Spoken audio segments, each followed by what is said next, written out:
In a tiling, every square must be covered by a tile. Two tilings are different if and only if there are two four-directionally adjacent cells on the board, such that exactly one of the tilings has both squares occupied by a tile.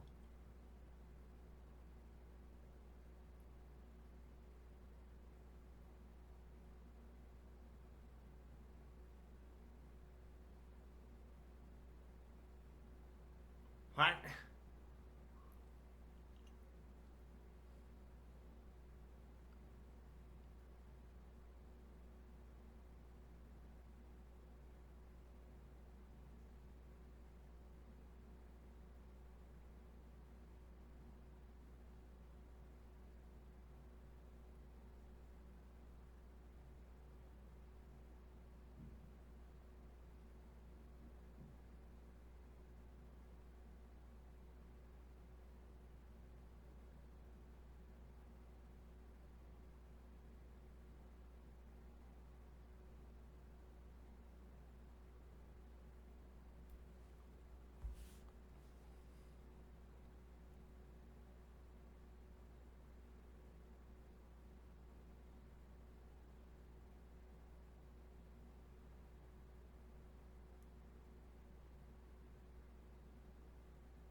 This definition of different tilings makes no sense to me.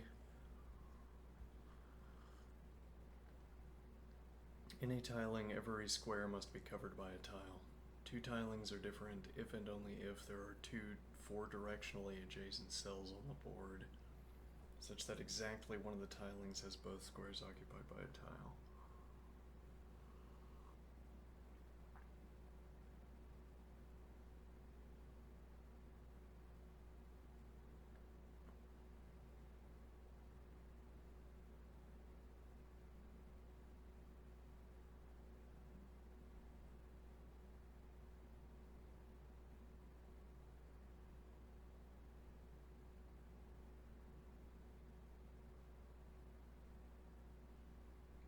Maybe I know what that means.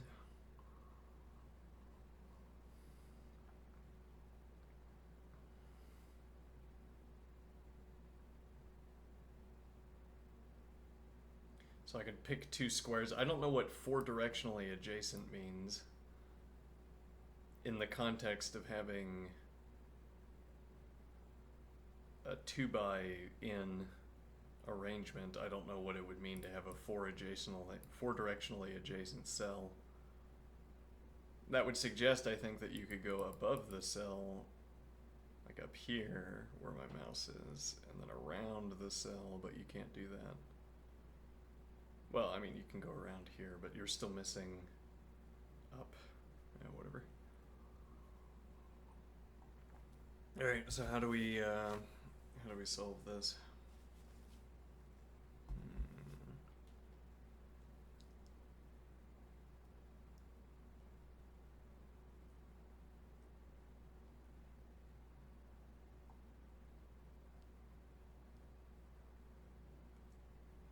And quickly, so that we can get back to yesterday's problem.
1.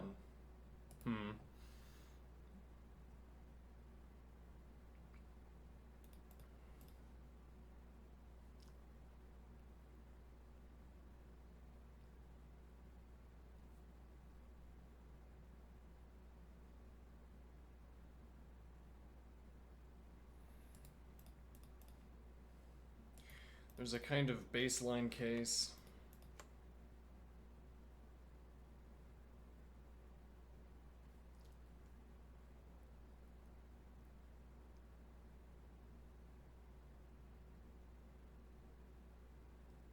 A kind of baseline case where we have flat.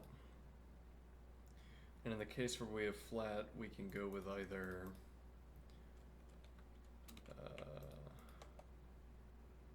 flat again, which extends the inductive, extends the base case, as it were. Or we can go with a tromino.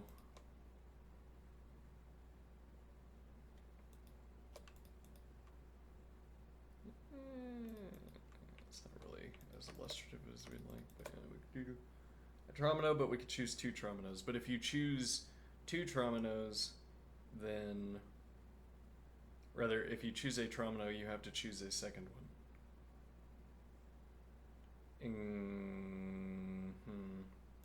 Except this is allowed.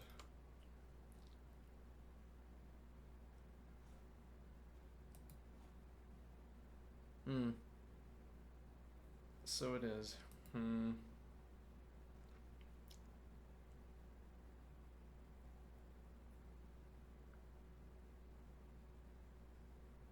So I assume this has a closed form solution, or it seems like this could have a closed form solution.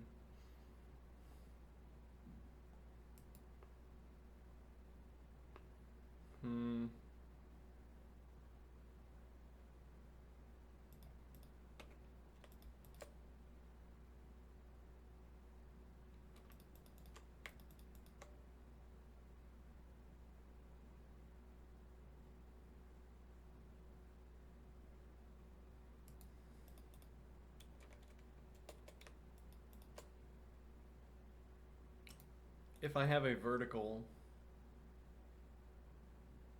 then I must also have a second vertical.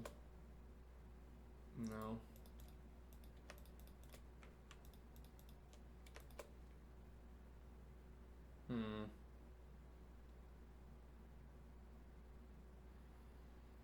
So what we would want to do is find a stretch where there's a finite number of ways of tiling that stretch. I think it could be this.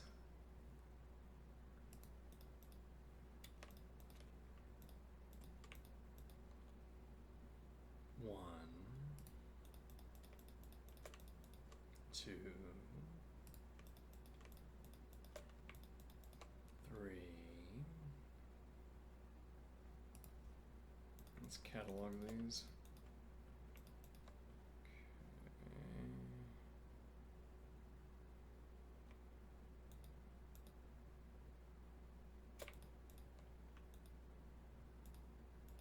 Doesn't work.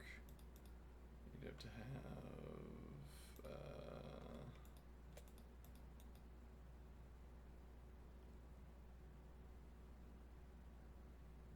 no, but you could have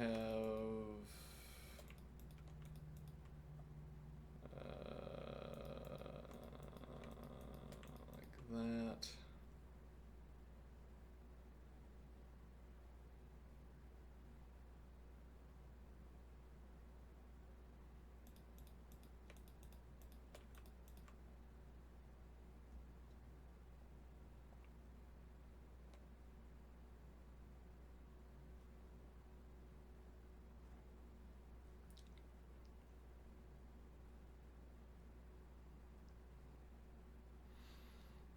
Okay, so how about... Well, so why... So the question would be, is... If we get a length, if we get a height other than 8, rather other than 4, if we get a height other than 4, is it possible to sort of overreach what do I mean? Well, we're gonna need to cycle through, so let me.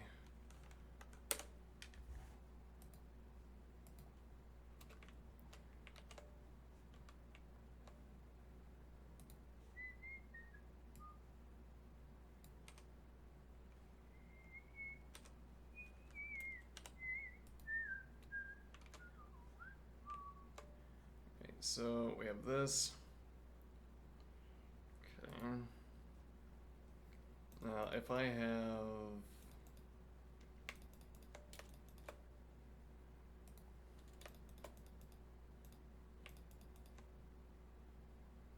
it's all just 4.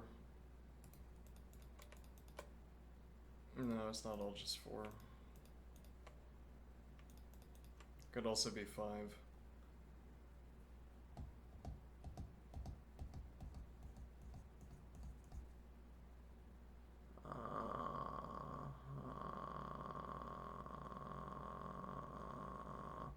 Is that extendable? Well, why would I want to think about that as 5? I guess I'd want to think about that as 5 if on the first case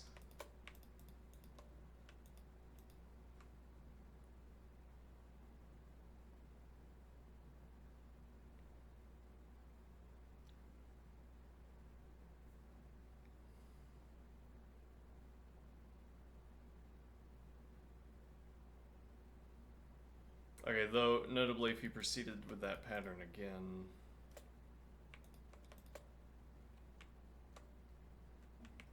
it would be 2 of 4.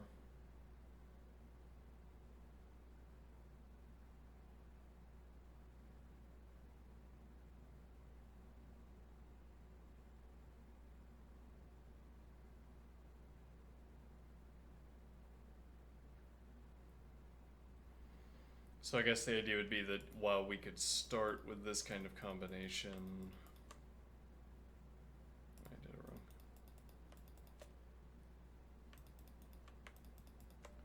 While we could start with this combination,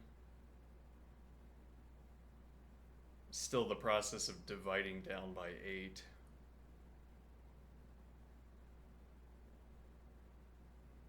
So I'd take the remainder after division by 8.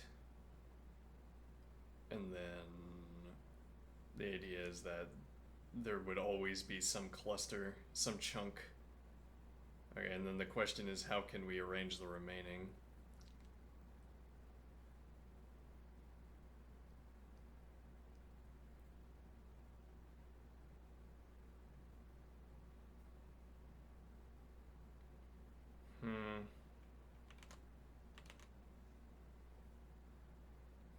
Okay, which would mean something like we have this, and then we have this. Okay, and then we would have, so the division by 8 always would leave us with let me think here. So it's how many different ways are there of having danglers on, as it were? But this is only a symptom of having. This is only associated with the first block, seemingly. Well, no, because you could do. Wait, yeah, we need a chessboard with.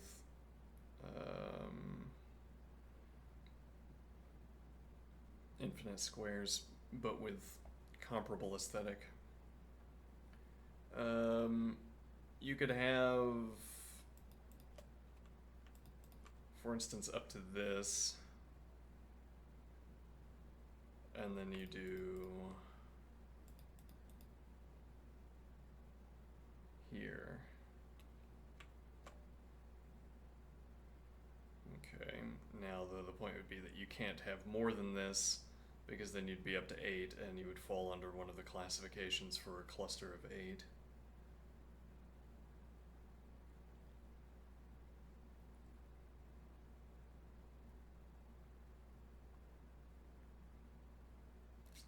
No, you can evade this, right? Because you can turn a tile like this.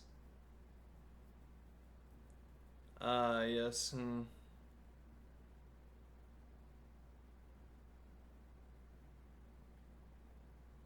And then you could have an arbitrary stretch.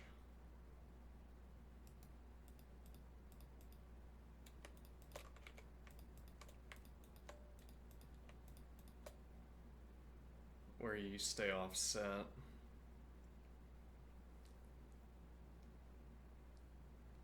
Hmm.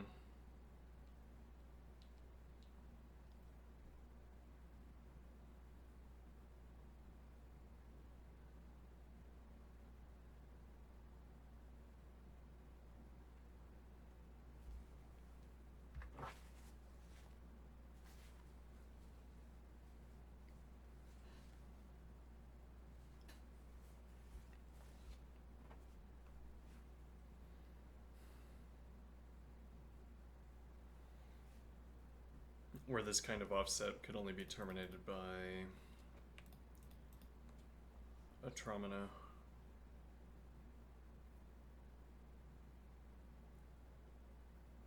If only we'd read that book on dominoes and trominos.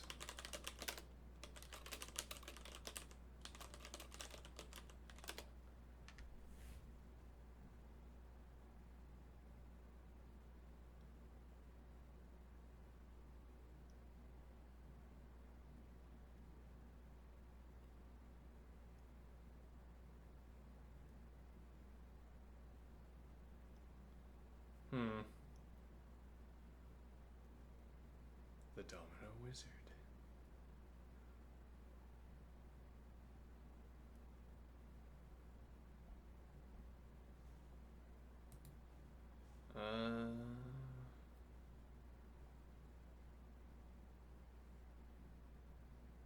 Which one? Yeah.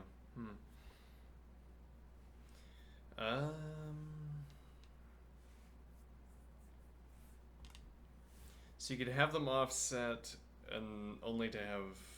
So you'd have to have end caps. You'd also have to have an end cap on both ends, notably.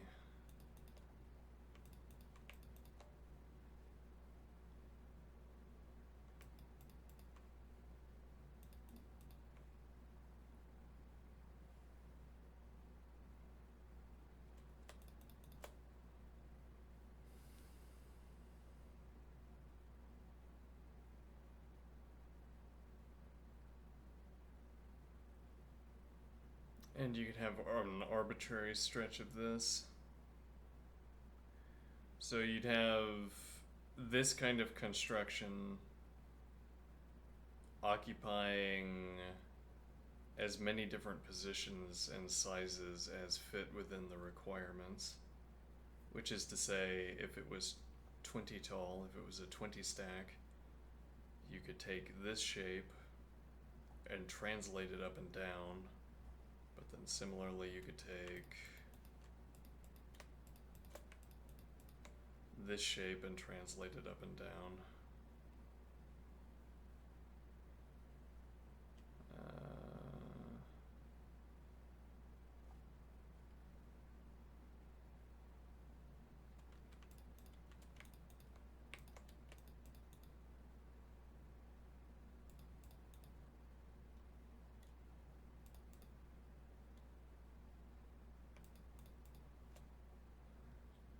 And you could have end caps going in the same direction. Though practically what that means is that you can have either even or odd for a stack of this kind.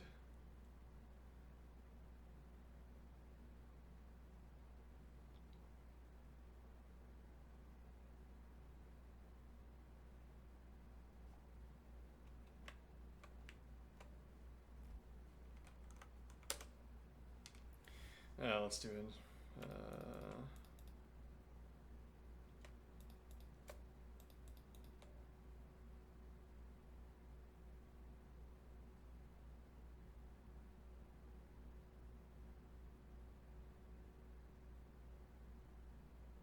Let's do it consistently. So we'll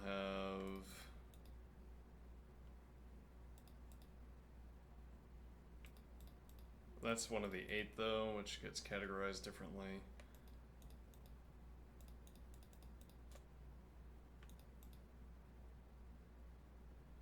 Though, but here we could have... Alright, and this is 5, okay.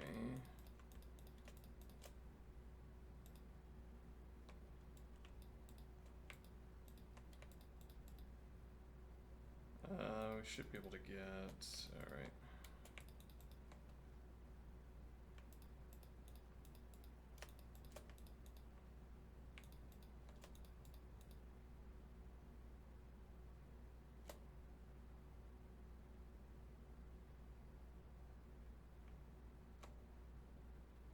Okay.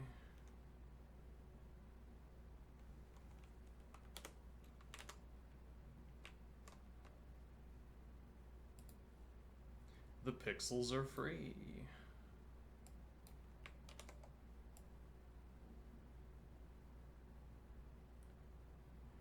Okay.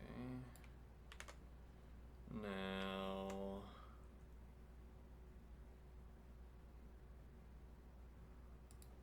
one more of this.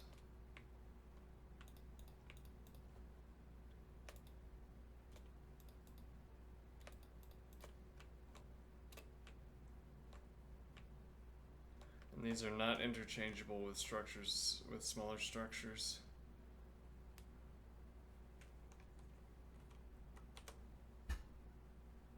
Because of this offset.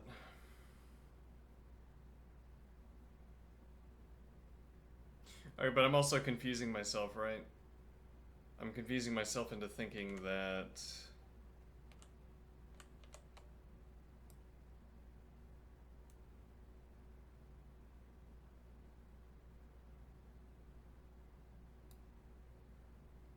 I'm confusing myself into thinking that the height of 8, the number of 8, has any meaning, has any special meaning. In this context, it does not. Well, I guess I'd say... Well, no, yeah, then 6. I mean, 8 in terms of having 8 cells. But then, yeah, why not have instead 6 be the default value?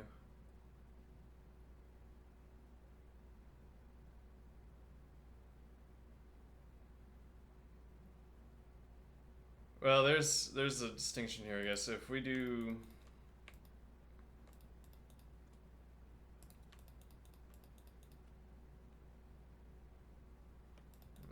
Here.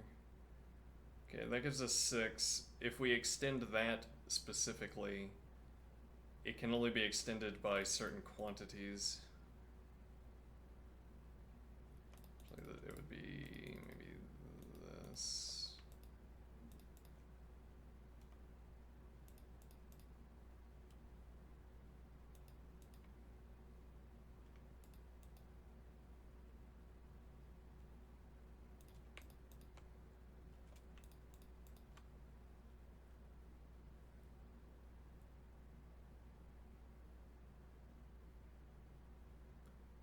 Incorrect, hold on. So it could be...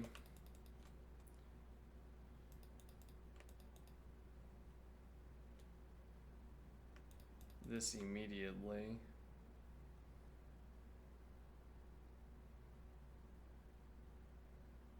We'd have to multiply each of these by 2 incidentally, because you could mirror.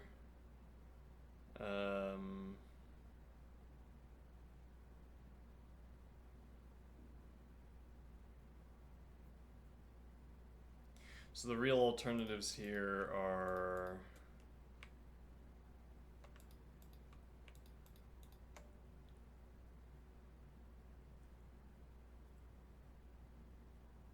whether we have an even number of dominoes, where I specifically mean a 2, whether we have an even number of dominoes or an odd number of dominoes.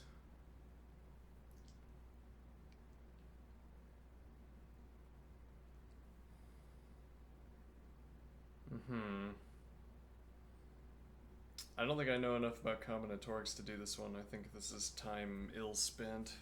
I am thinking this is time ill spent.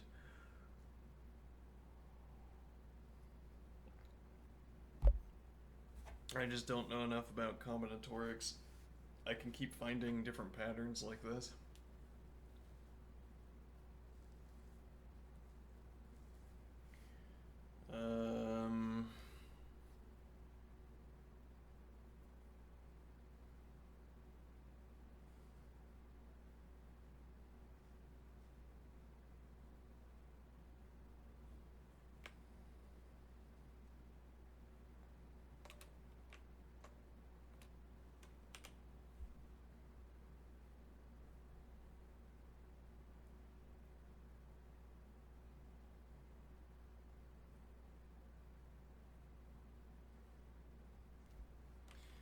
Let's carry this over and delete all of this.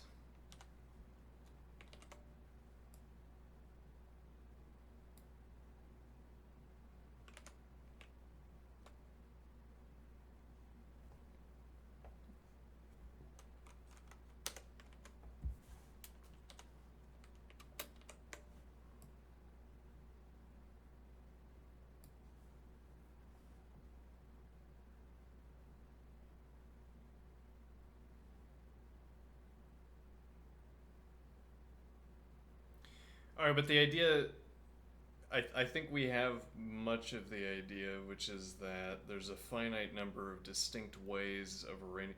I say finite number.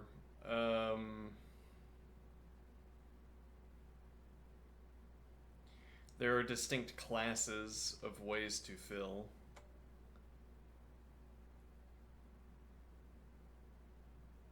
Okay.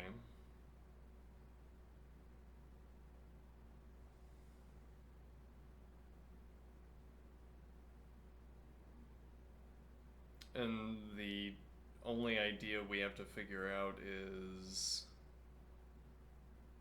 how do we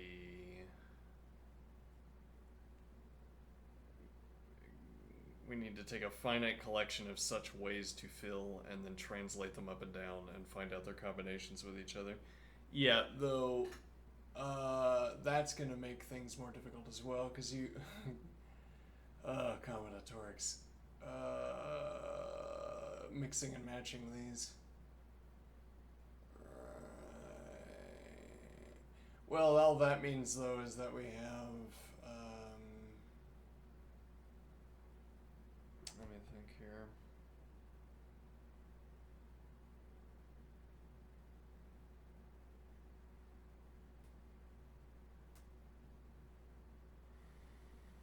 Well, I mean, we have the finite number of ways.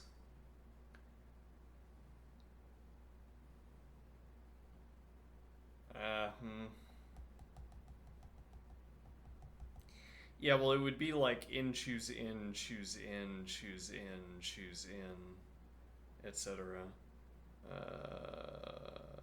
In, choose in repeatedly, except that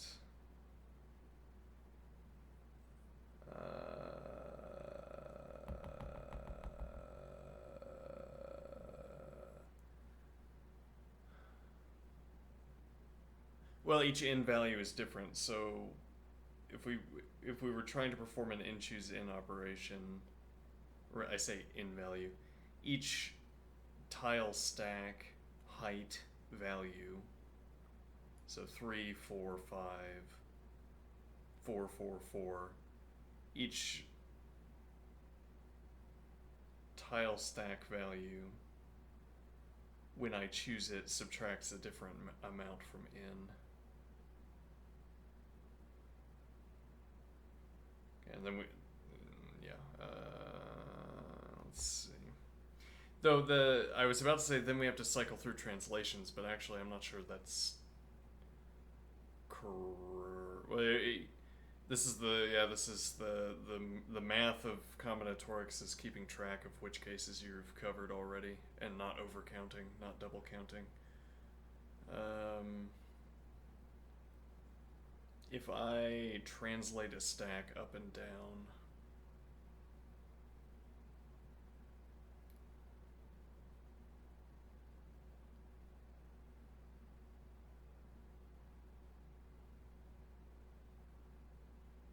okay, I'm accomplishing the same thing as if I had chosen a different stack earlier. What do I mean? Among my choices for the first position is this tile.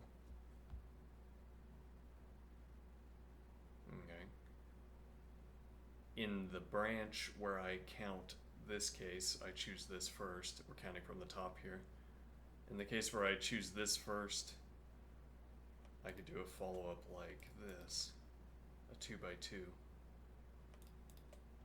Sure. Though there are multiple ways of making this 2x2. And now the idea is I could think about translating the 2x2 up and down, but then what I would be doing by translating this up is making the choice that I had this, but then this choice is already made.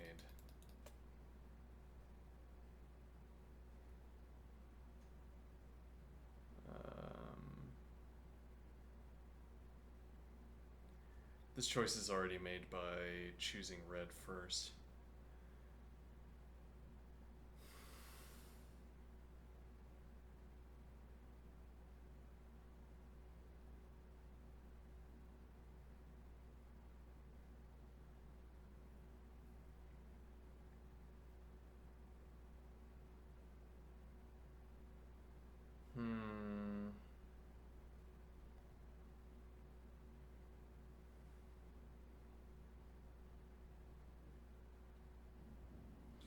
Yeah, so I say this probably has a closed form solution, and the reason I'm thinking that is the subtractions I'd have to perform.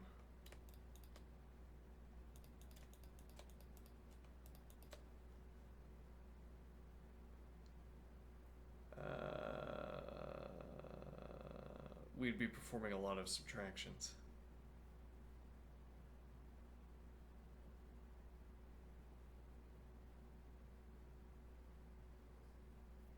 Okay, what is the significance here? I say we have an in stack, I choose this tile. Okay, I subtract 2. Alright, now instead I choose this pattern, I subtract 4. And then I follow through with the combinatorics with the sort of inductive case closer to base case, closer to the end. Okay.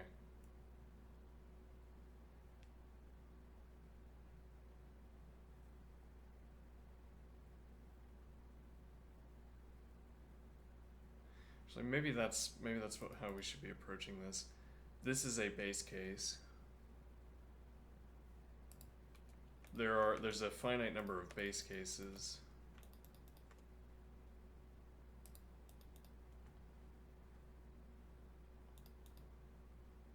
And then this would not be another base case. This would be another base case.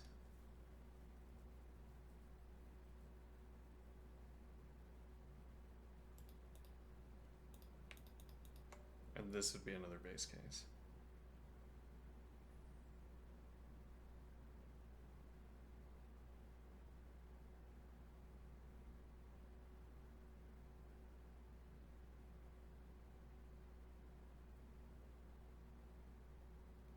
Okay, but then how do we deal with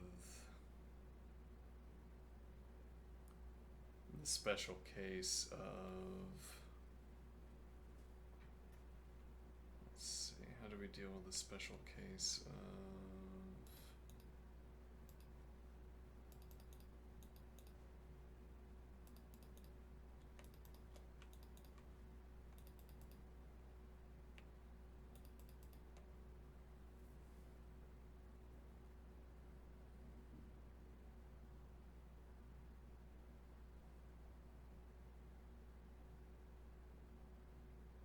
so this allows us to choose a base case with arbitrarily many.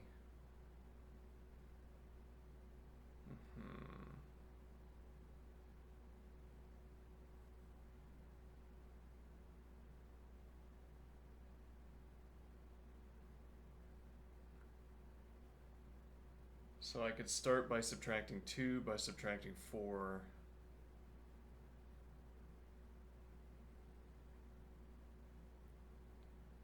And then I'm not sure if I want to count this as distinct subtracting 6, except that I could choose any of these, which could be 7. No, can't be an odd number. Could be 8, could be 10. 6 or any other even number as a base case, where I'm not sure how to highlight this point, but I haven't finished the construction until I place the second end cap.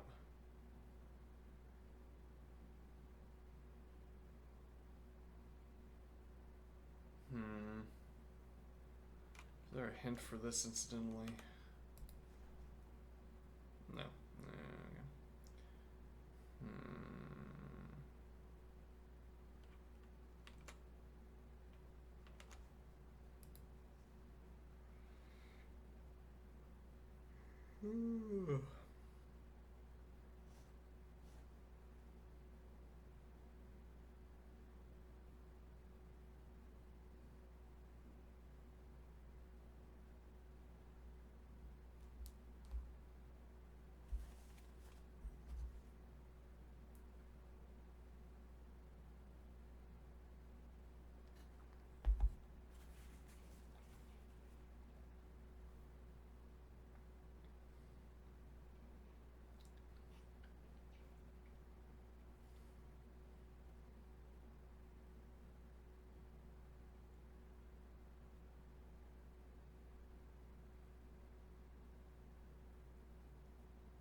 Where again, the idea of translating these stacks up and down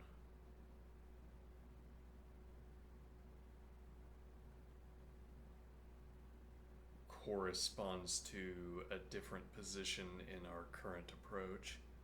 I mean, rather, translating this stack up and down corresponds to having made, translating it up from the ground, if we're counting from the ground up. Translating one of these shapes up corresponds to having made a different selection in the first state. With the point being that if I think I'm not counting something new by performing these translations. I'm counting what I am counting elsewhere when I am correctly handling the base case.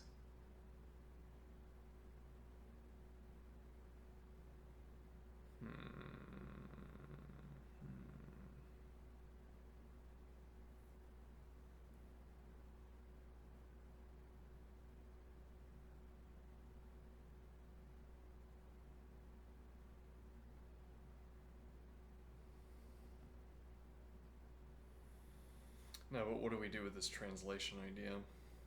Or not translation idea. What do we do with this base case idea?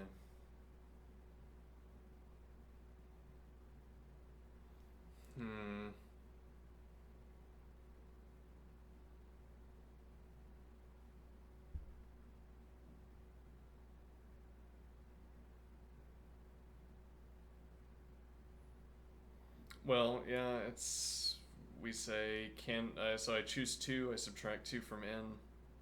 I choose 4, I subtract 4 from n. I choose 6, I subtract 6 from n. I can choose any of the alternatives.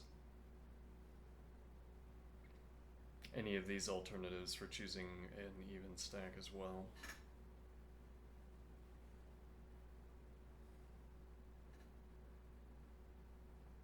Okay, but the question is the multiplier, right? What do I mean?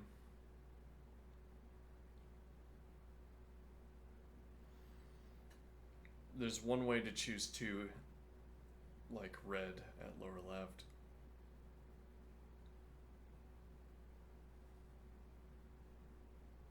There's one way to choose like this. Not to say there's one way to... Well, yeah, there's one way to choose 4. Because we wouldn't count this into this as choosing 4. We'd count it as 2 instances of choosing 2. Which sounds a little bit arbitrary, but that's combinatorics. This would be 2 instances of choosing 2. This is 1 instance of choosing 4. There's only one way to select this combination. There are 2 ways to select this combination, because we can mirror it. So we have a multiplier for 2 every time we choose this. We have a multiplier of 1 every time we choose 6, there's a multiplier of 2. Every time we choose 4, there's a multiplier of 1. Every time we choose 2, there's a multiplier of 1. Every time we choose any value 6 or greater, there's a multiplier of 2 because we can mirror.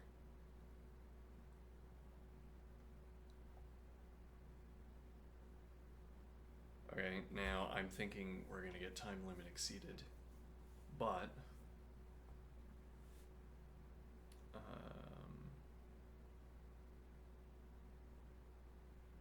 this is implementable. Is it? I mean, how actually do we implement the multiple choices? Aside from a kind of fanning out,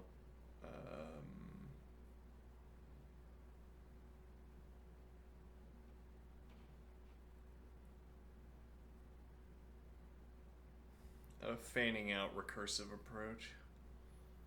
I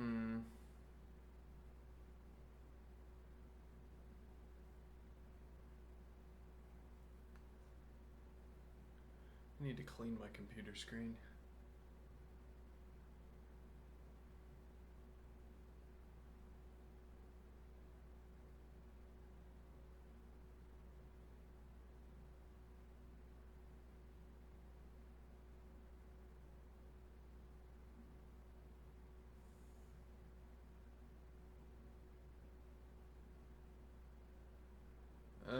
Yeah, how do we keep track of, how do we tally all of the values here?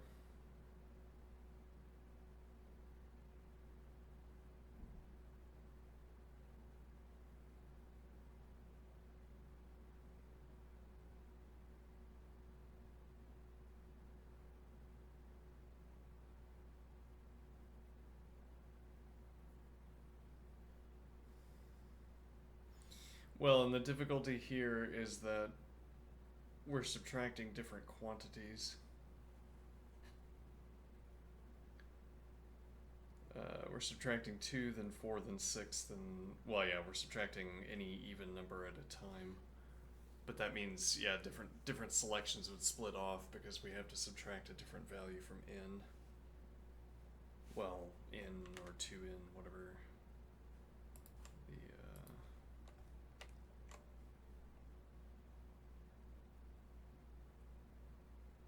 2 by n, so it'd be 2n. So we don't know how to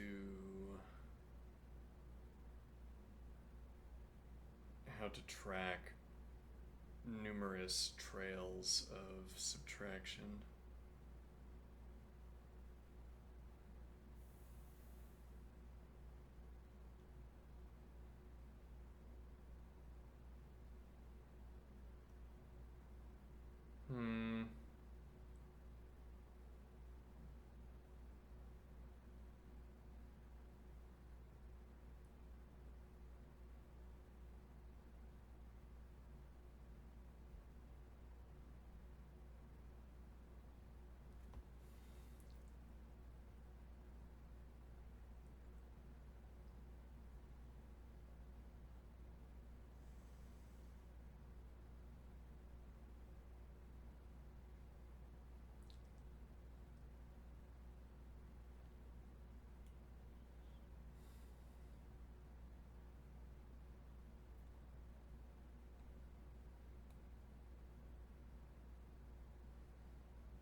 We could catch up.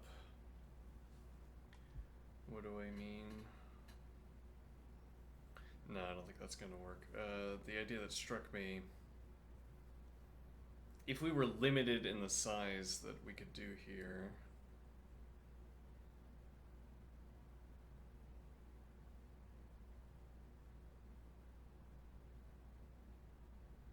Yeah, well, like fancifully, if there was a limit of 8, e.g., then we could do 2, and then merely calculate how many different ways to fill 6.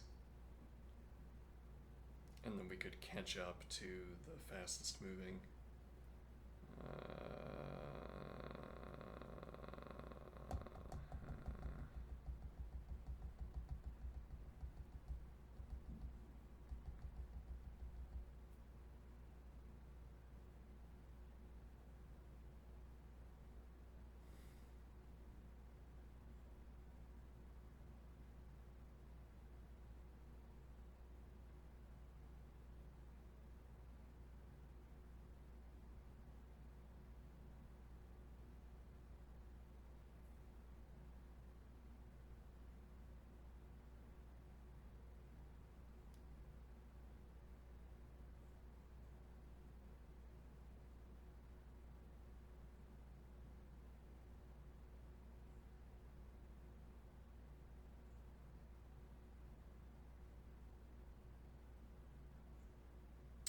Yeah, I don't know.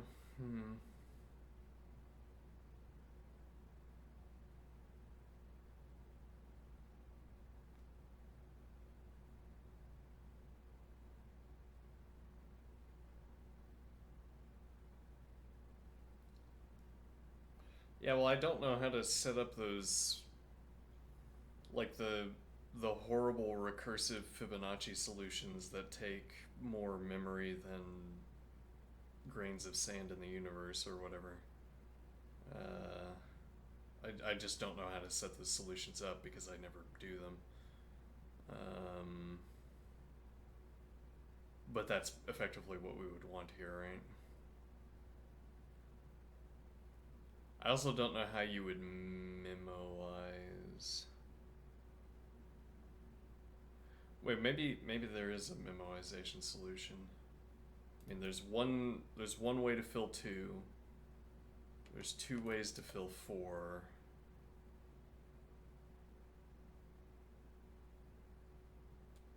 A kind of modulo idea here. There's 1 way to fill 2. 2 ways to fill 4.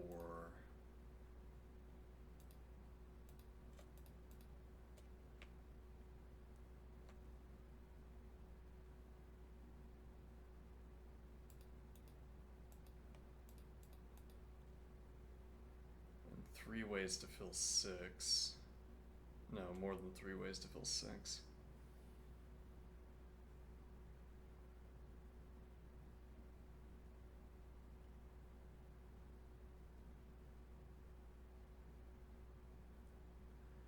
That seems like that could be the solution. 1 way to fill 2. I like green and blue. Alright.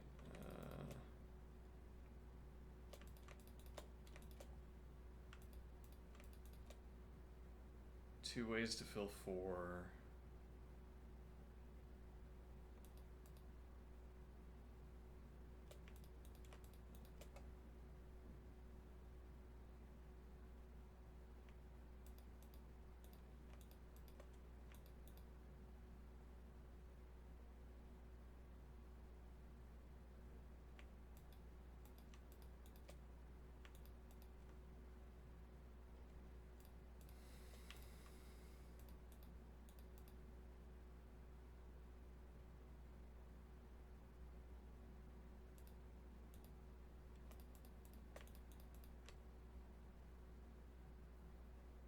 Four ways to fill 6.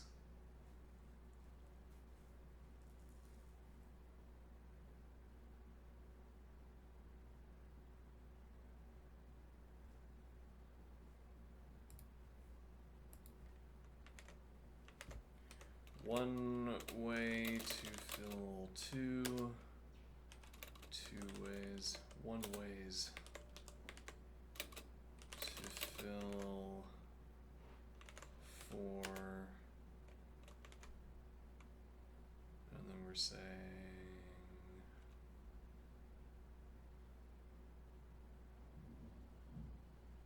one, two, three, four, 5 ways to fill 6.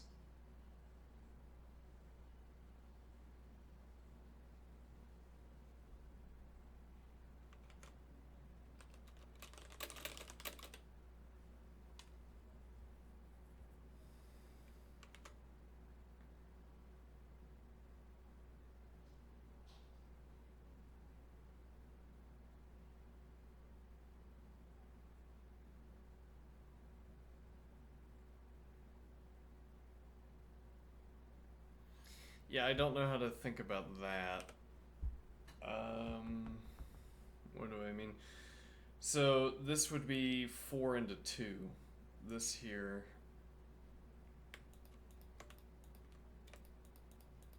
Four into 2. As opposed to thinking about it as a way of filling 6. Similarly with these two that have red. This is the distinctly 6 case.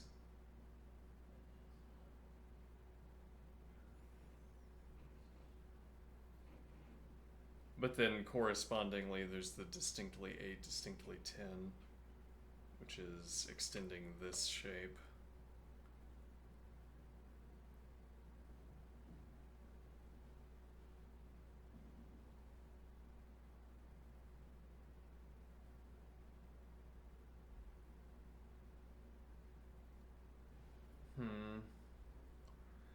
And what do I want to do with a distinctly 6, distinctly 8 case? Well, again, the idea is that I don't want to have to characterize. So for each even value, there's a case like this, and then there's a combination of ways to break down any even value according to these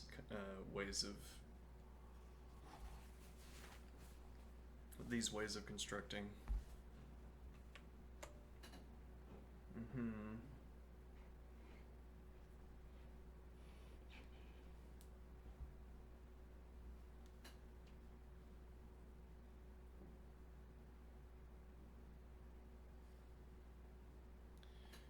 Anybody in chat?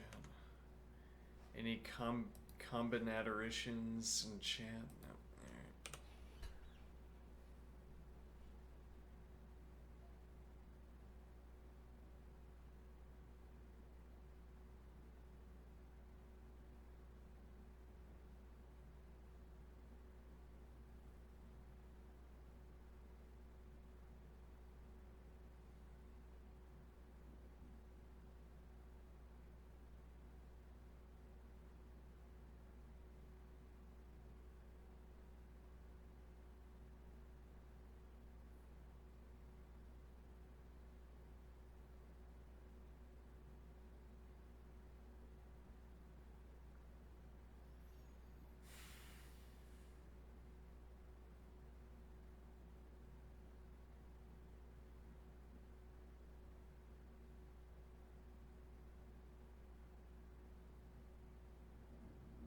So it's like saying the 2 and 4, the one option for 2 and the 2 options for 4 are the baseline case.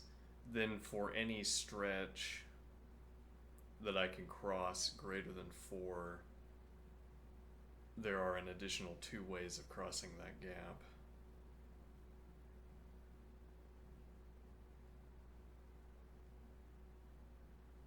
So maybe it's more like what we're choosing is how much gap we want to have to cross.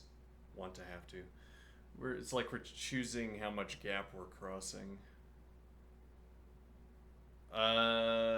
Except that, like, if we said,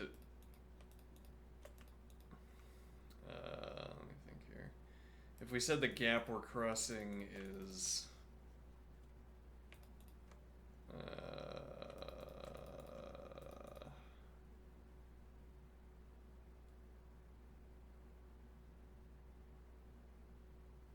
Okay, we've crossed a gap of 7. In equals 7, we could say 14 here. If we cross that gap, we can have chosen whatever adjustments, whatever rearrangements of this sequence that we want to cross this gap, or we can have chosen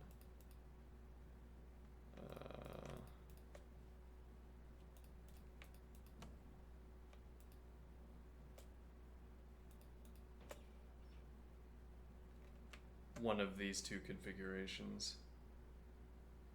But actually, no, that's not a good observation either, because you could also split this up into... Right. You could have combinations of these stacks, and the only constraint on that is that you'd have to move 6 at a time. And then intermixing where I have EG2 and then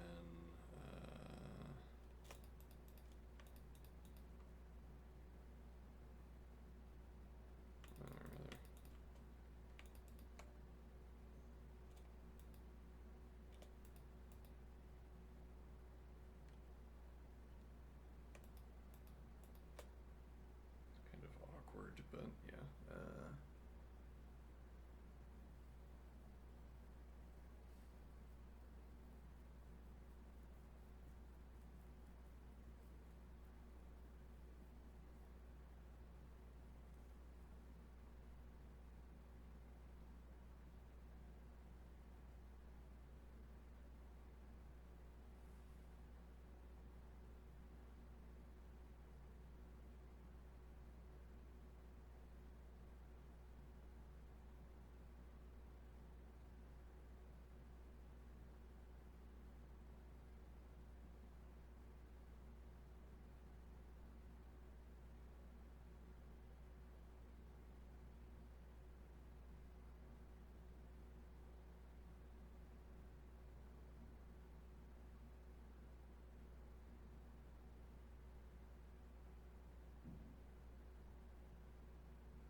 Yeah, I don't know, I don't really feel like we're making progress on this. We might be learning something about combinatorics.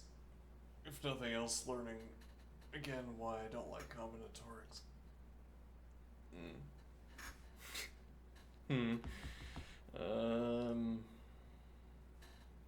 Learning again why we need to get a great big book of combinatorics and work through it patiently.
Actually, does that present a different way of doing?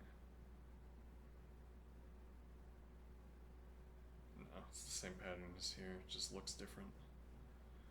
So I could choose any height and have this structure, or mirrored. And then I'd have to have my finite way of filling in the remaining space. Finite. I have my way of filling in the remaining space. Okay.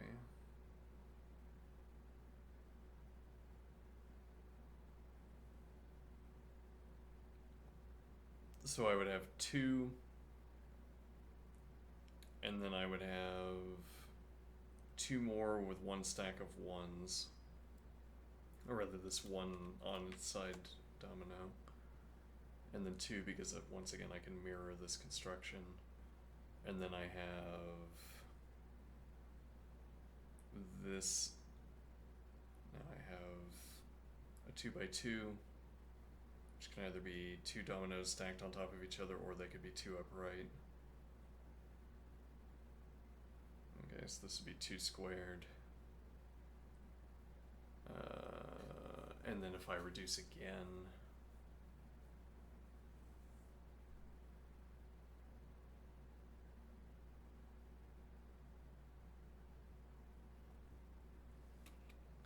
yeah, again, we need an infinite board.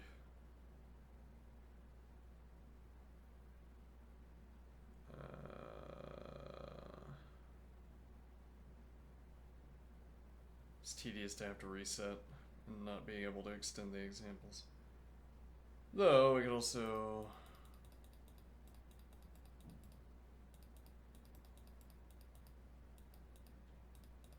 loop it. Yeah.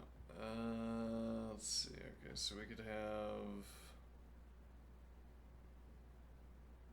Yeah, so now the question is, how do we think about the combinatorics of this growing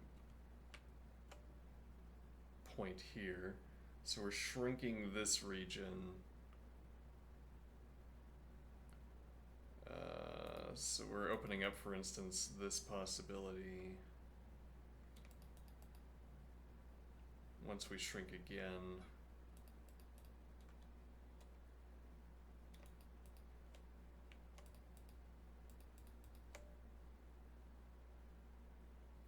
so this opens up in addition to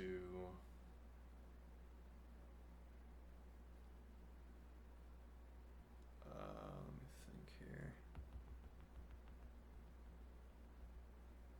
So we get this option for 6, whereas we could have had 2 up with 1 on the side, with 1 on the side on either up or down, and then we could have had 3 on the side.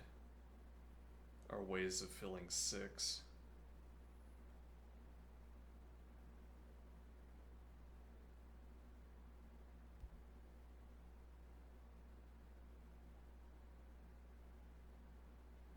So the idea would be, I am thinking to think of any value of n.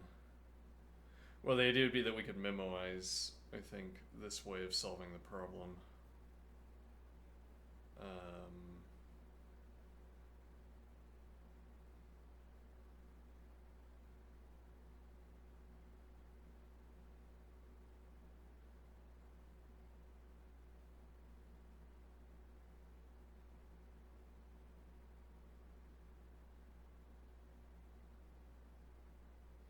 Maybe I can make a horrible recursive solution. Maybe a little bit.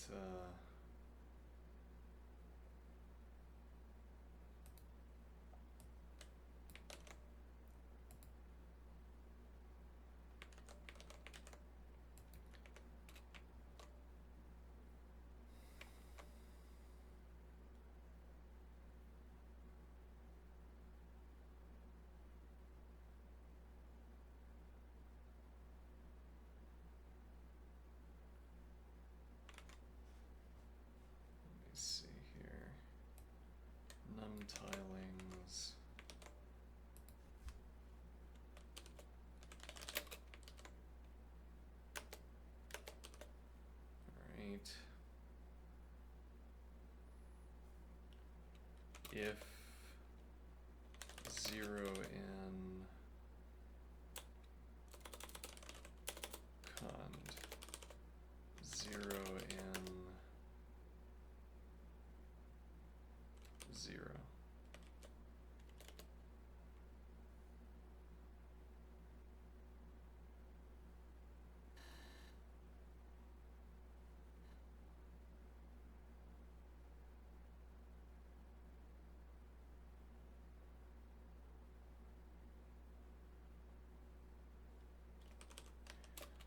Greater than in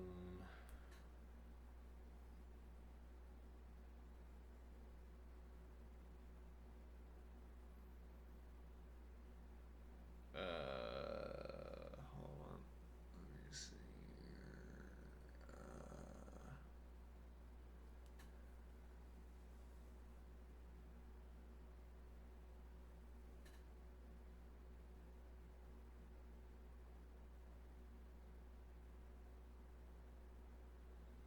'So we would want to add *2 times every even value between n and, well, so n actually isn't a multiplier. Alright, this would be down to 3. So greater than n3, then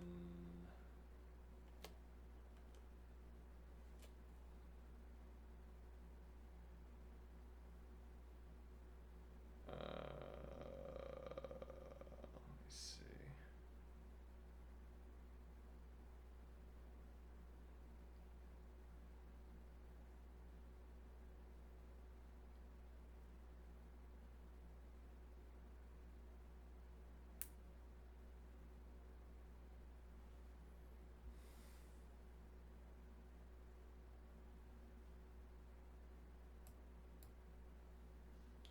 Zero in, we return 0. Greater than n3.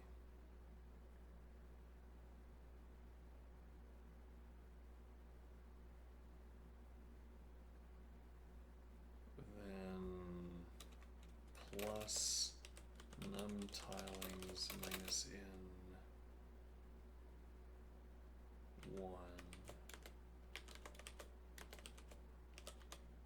Num tilings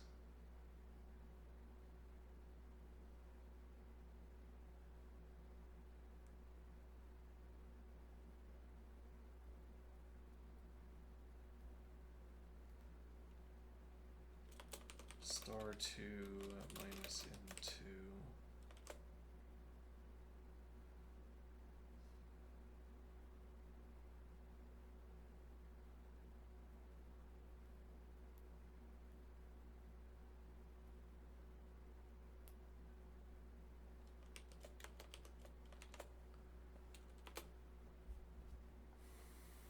For the two ways we could have a 2 by 2.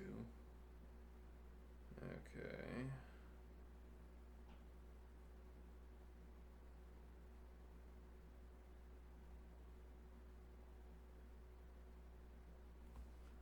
Let me see.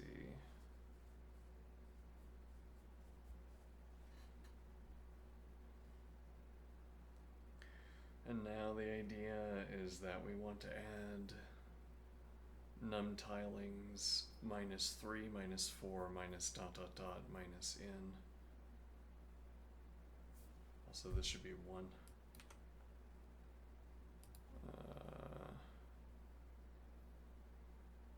Yes, it will be extra important to use unsafe operations on this because we're going to be performing a nigh infinite amount of arithmetic.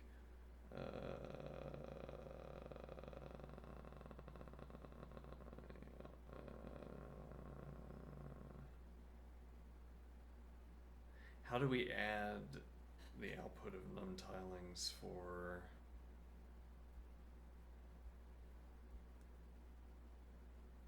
all of the values between 3 and n inclusive?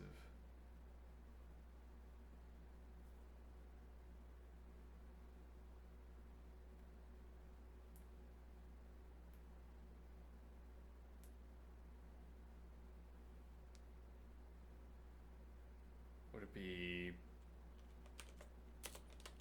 /sum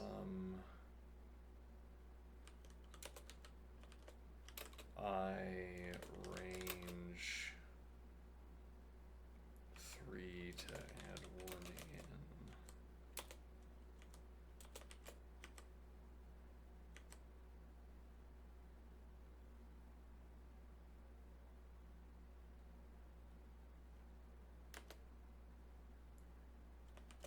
Num tilings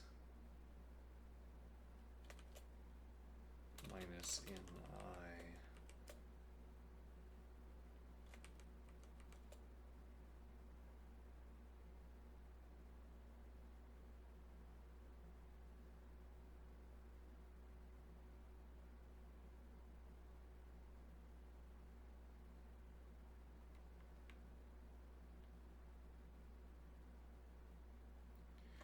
Well, so this is going to be star 2.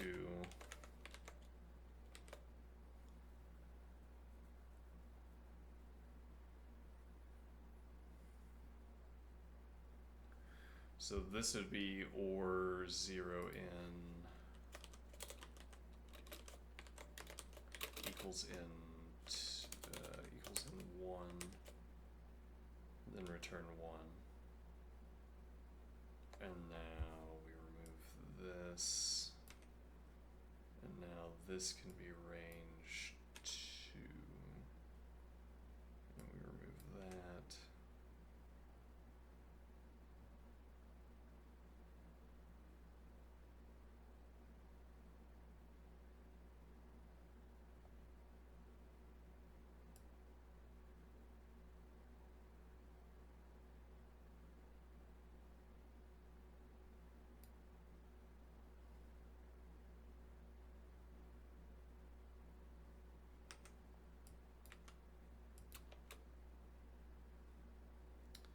This isn't correct though.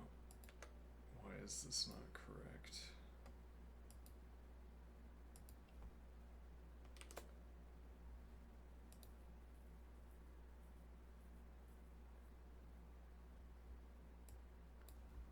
Putting aside the minor syntactical concerns here.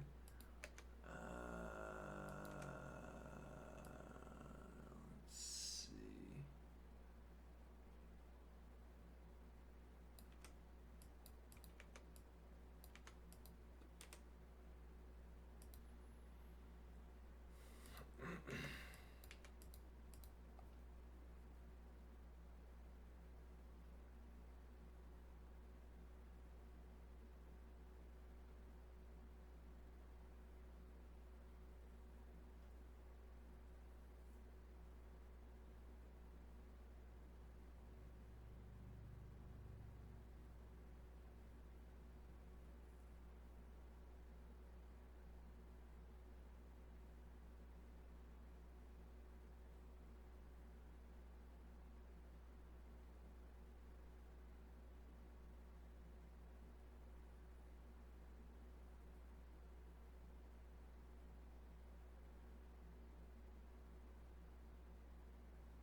Maybe that does it. Might as well find out. N equals 3.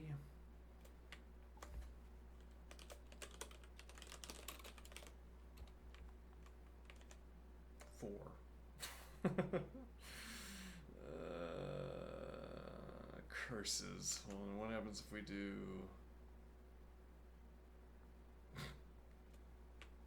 Very helpful, thank you. Let me see.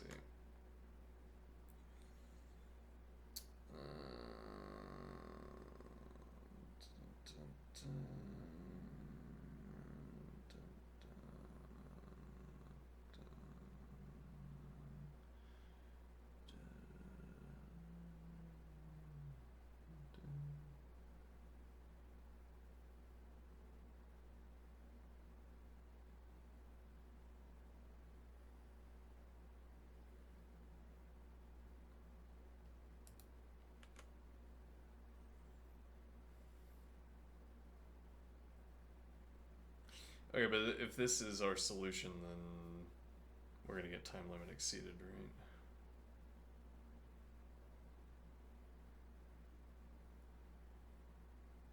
Also, it's wrong, but plausibly we could fix the wrongness. What we can't fix is the time limit exceeded.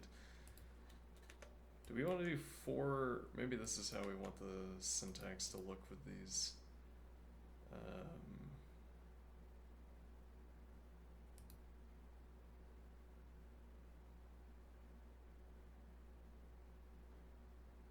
To line up with our let and cond practice. Sure. Let and cond tendency preference. Let's see.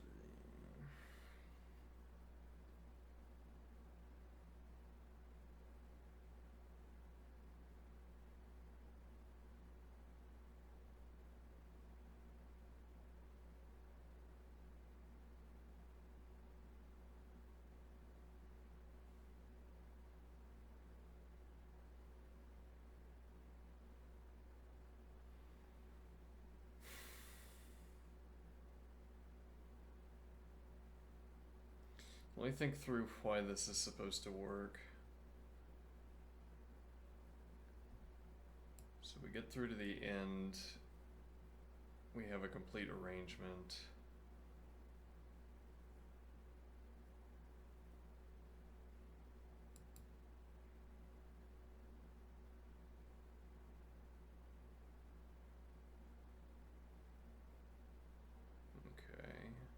If we have 1, we only have one option to fill out a complete arrangement. If we have 2 or greater, we have 2 options.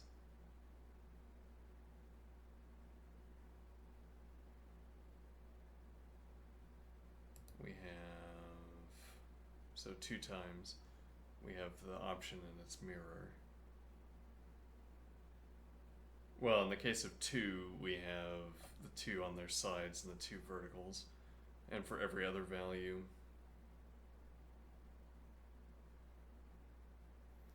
we have the extended distance and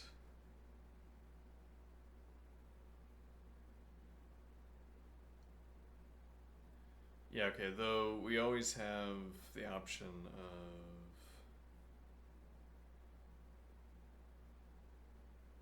let me think here.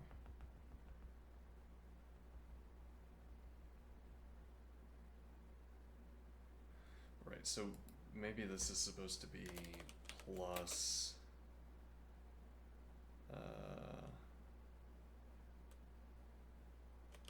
num tilings sub 1 in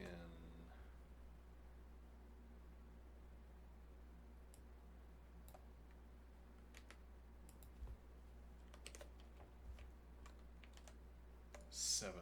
No.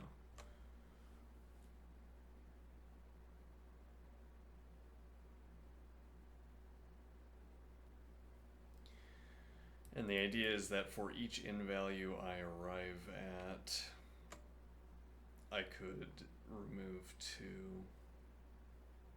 I could remove the domino on its side. And then I have, for every other combination, I could subtract. Right, well I could remove the 1 on its side at the base of the stack. I could remove 2 either with 2 on their sides or 2 verticals. So that's 2 ways for 2, and then for every other value it's 2 ways. So maybe this is supposed to be 0 actually. Incorrect. No, yeah, we have to have some value at the end that accumulates.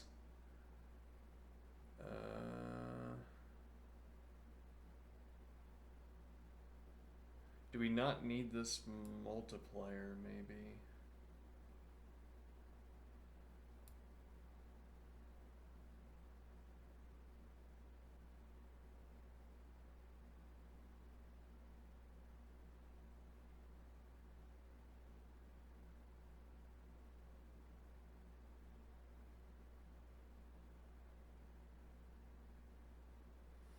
Seems like we do, because we otherwise don't have a way of accounting for the fact that every construction greater than a single domino tile has two arrangements. Oh, wait, but that's not the case for...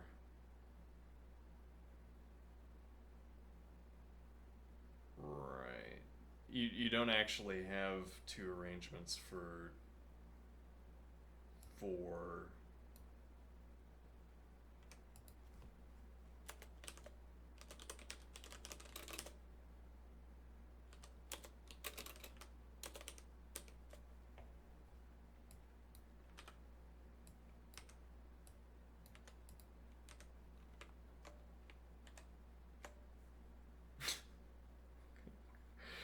This is the riddle. This is...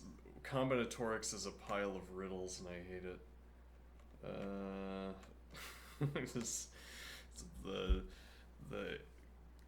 rant that I gave against riddles, I apply to combinatorics. It's a pile of riddles. They're all unsolvable unless you know the trick.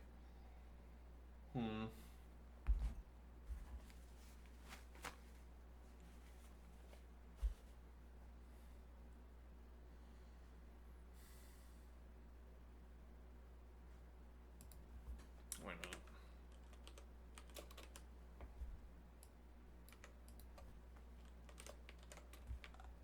We did it.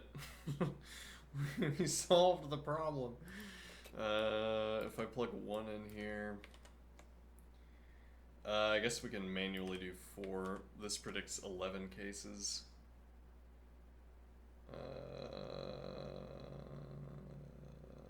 Okay, I'm not sure how we would know that. Yeah, let's just get our time limit exceeded, but at least find out whether this is correct.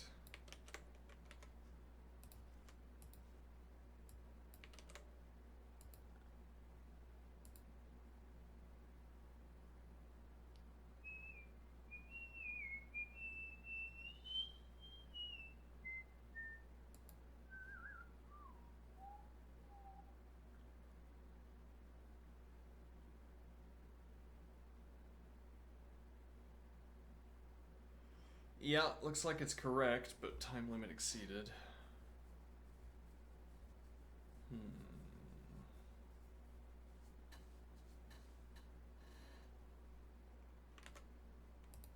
But I mean, the part of what we figured out here was just how to make one of these horrible recursive procedures, which I didn't really know how to do before.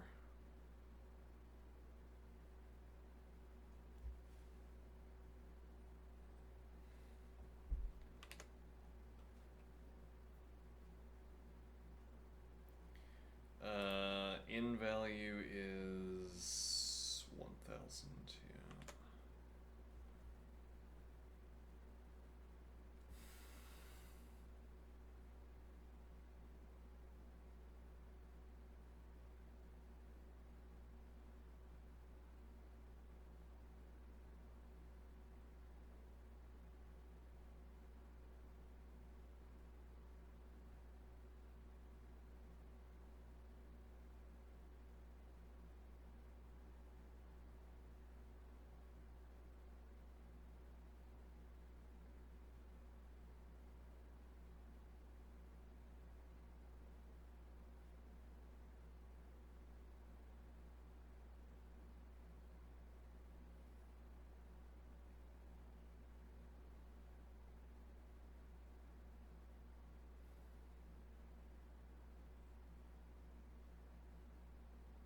Also, this is off by like 100 million orders of magnitude.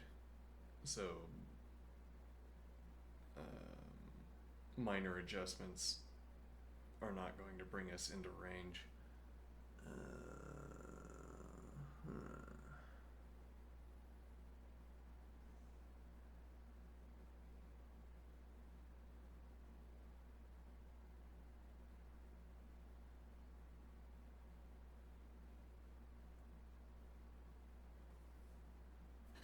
Time's up.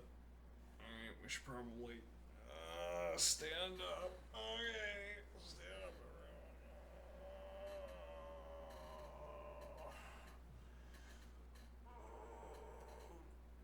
I think we might seed this problem. Seed, C-E-D.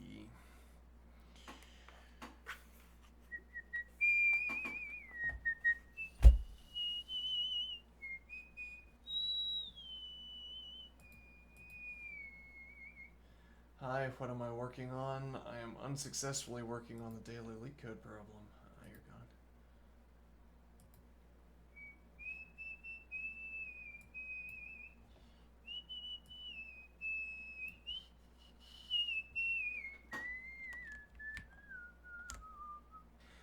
Thing is, I think this is probably the most visually dense of our exercises. If someone comes in, sees me working on this and talking actively about it, and then leaves, there isn't really content I produce that would keep that person here, because this is about the most engaging of the content that I'm going to produce. How do I clean a screen?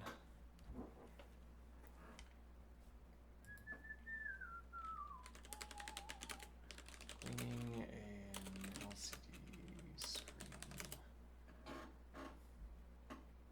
Turn off and unplug the device.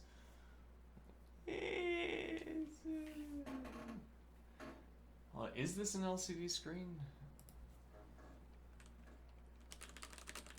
Are monitors typically LCD, or have we moved on from that?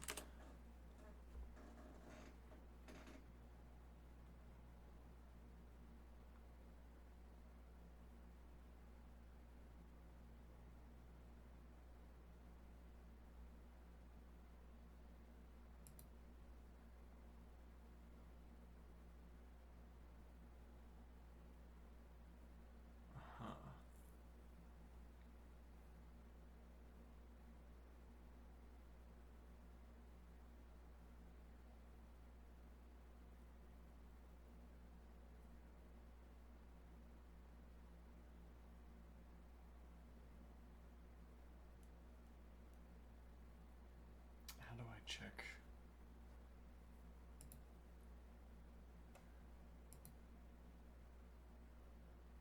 Let me do a little bit of... It's interesting that I don't... Like, I'm going to get the answer for how to clean my screen by typing this in, figuring out what screen type I have, and then asking how to clean that screen type. And I don't have to know why this is going to give me the correct answer, interestingly. Let's see.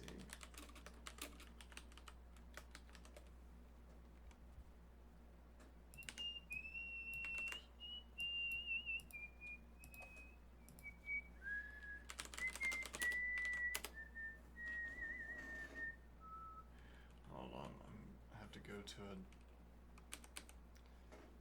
an unpleasant visual experience. This is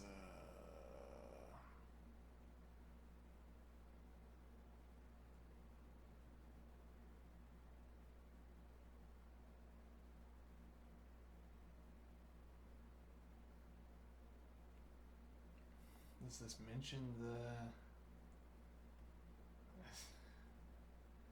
Oh, it's so busy. It's so busy. What is... let me see.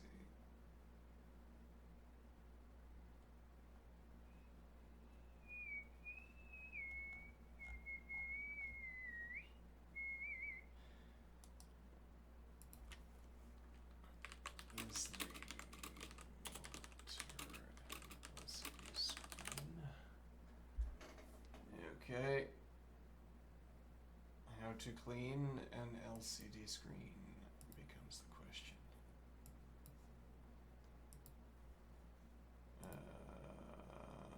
Gather supplies. You'll need a clean, dry microfiber cloth or a soft, lint-free cloth specifically designed for screens. Okay, a small amount of distilled water or a mild screen cleaning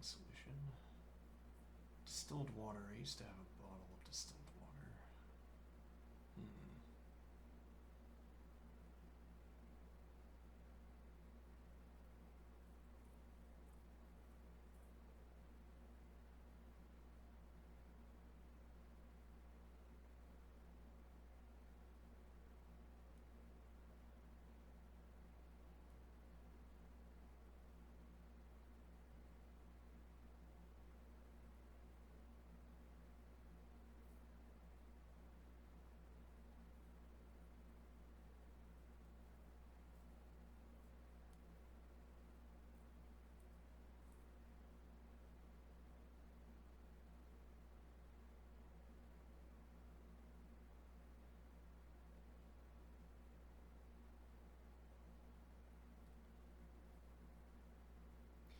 Alright, yeah, I'm in need of that kind of, screen is in need of that kind of cleaning.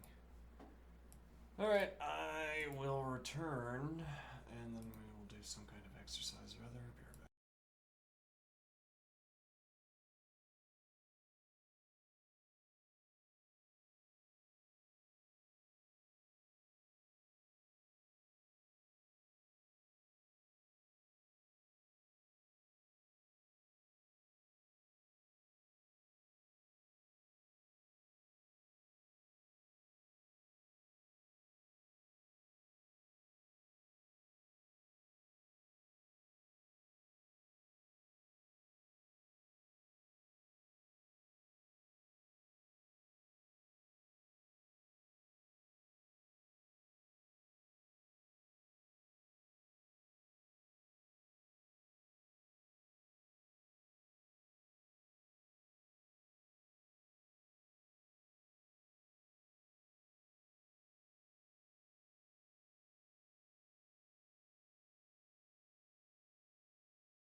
Alright, I'm enthused by this new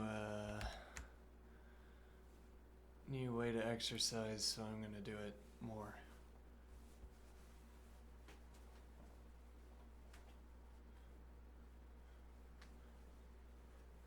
Alright, my new exercise equipment is called a chair.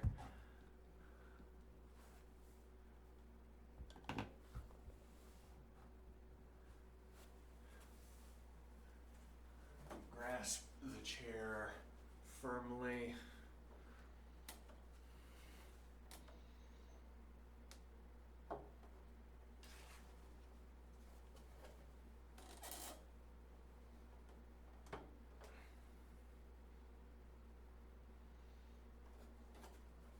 we're trying to identify arrangements of the chair.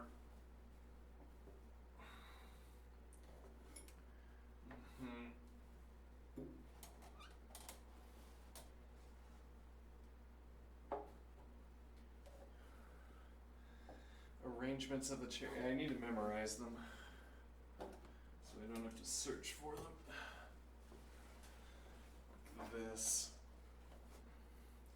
This isn't good either because I can't close it again. So if I start here, now I can open and close.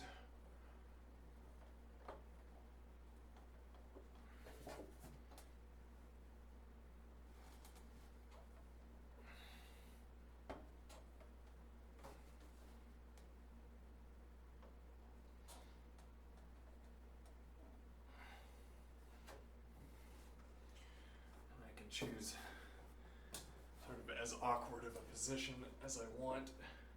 Yeah, though my shoulder, my back is not liking this. Yeah, still sore from yesterday.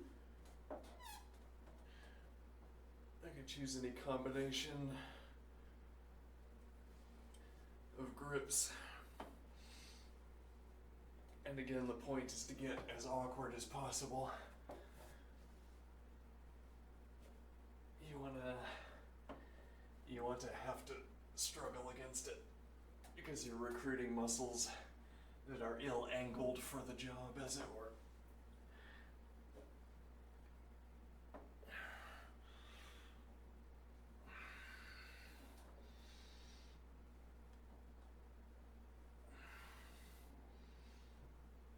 Okay, but yeah, my back.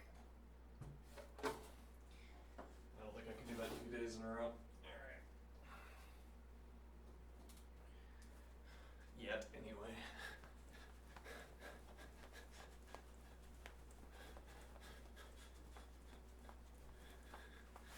Do some stretching.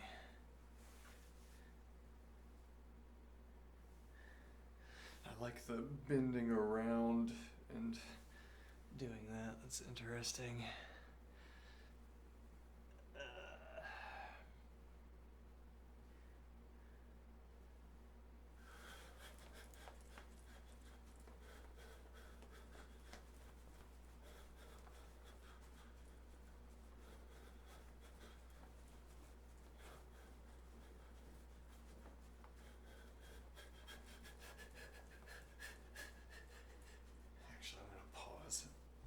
Strange, awkward exercise break, but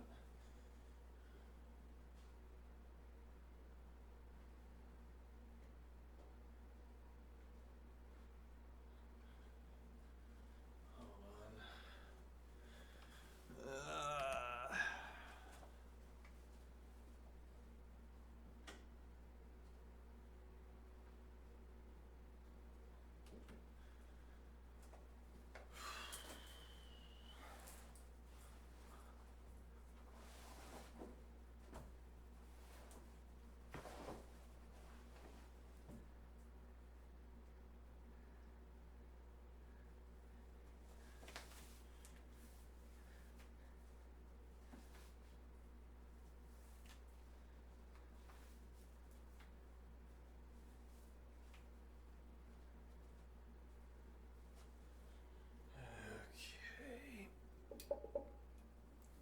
Got a knee brace on, just in case.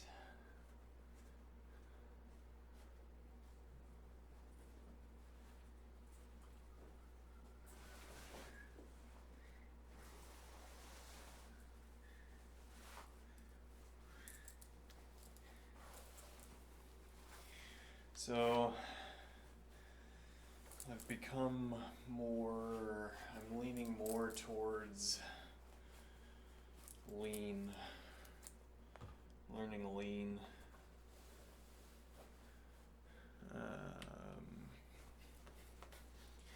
As our project.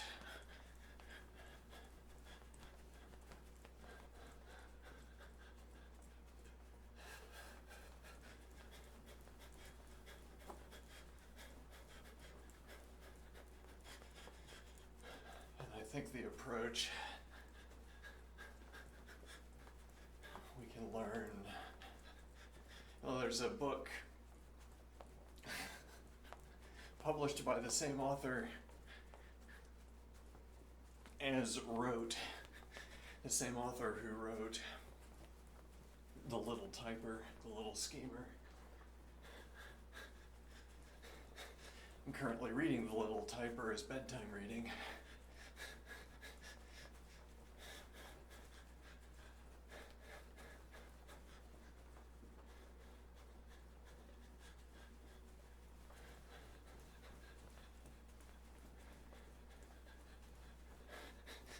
I didn't like The Little Schemer, though I read it at a time, tried reading it at a time when I didn't enjoy anything. So maybe it'd be fine now, I don't know.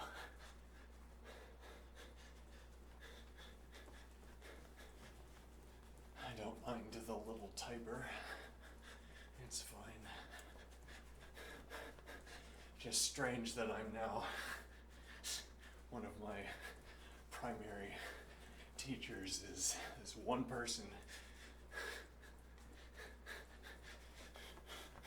Well, you know, if I had pursued all of this back when I was in college, maybe we would be colleagues instead of reading this person's books. Well, now what is the idea?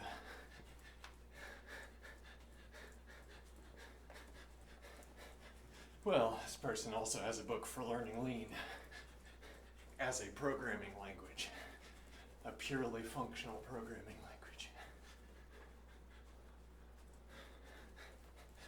And I suppose the idea is that once we're familiar with the programming language aspect of Lean, learning to use it as a proof assistant would be much facilitated. Wouldn't be running into syntax bugs in the language. Now, there's also the idea, though, that if you write a popular language,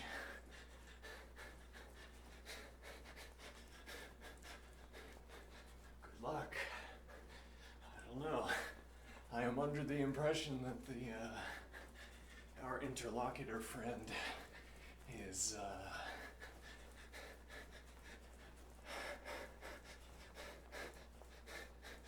how many years before our interlocutor friend is the best Python developer?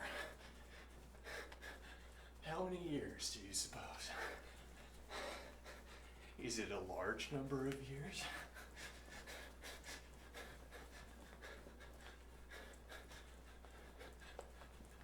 Or, I want to say, how many years until our interlocutor friend is the best Go coder as well?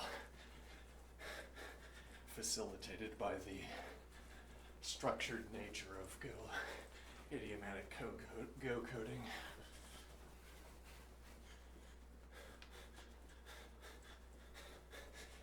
And then the idea, I don't think our interlocutor friend is going to be so good at fourth.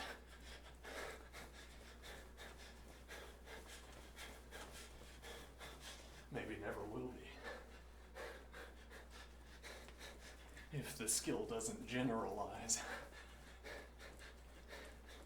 That's a lot of speculation, yeah.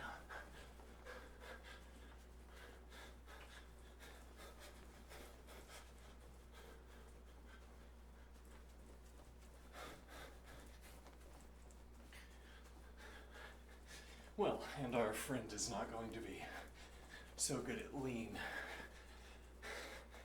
either as a programming language or as a proof assistant.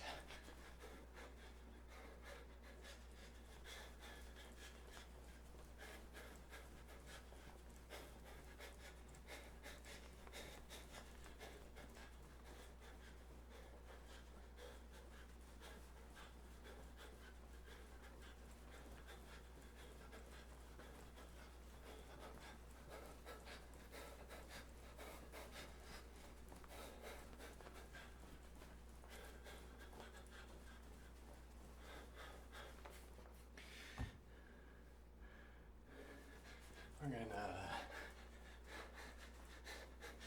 guess we're going to keep on going with Wittgenstein.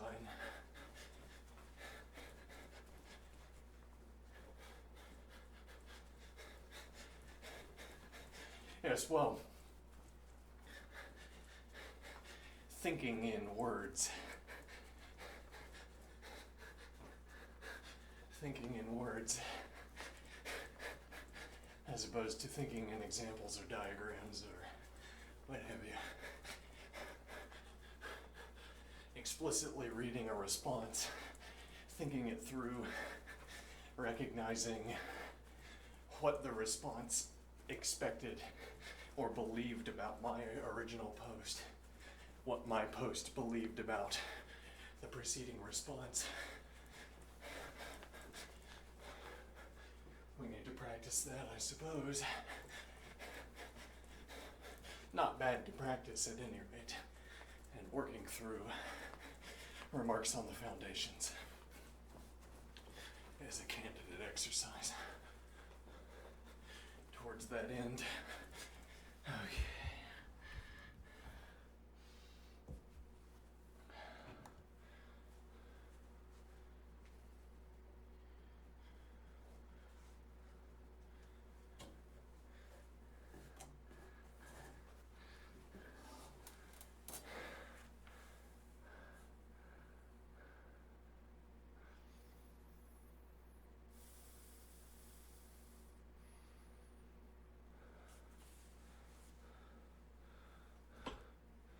Alright, so if we want to keep going at this, instead of switching over to finish yesterday's exercise, then we need to find a way of memoizing.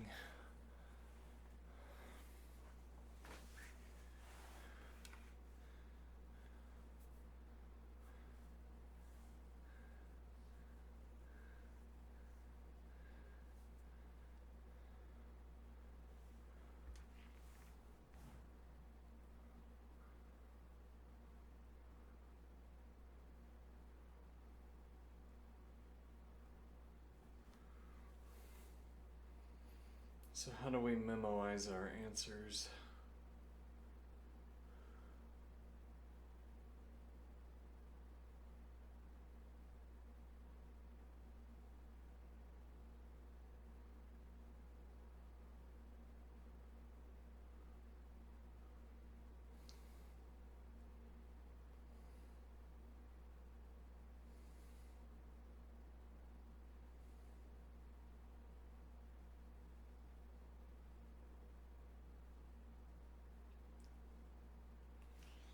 So it strikes me that if we have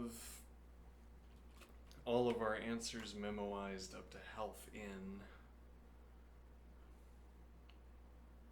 then I could do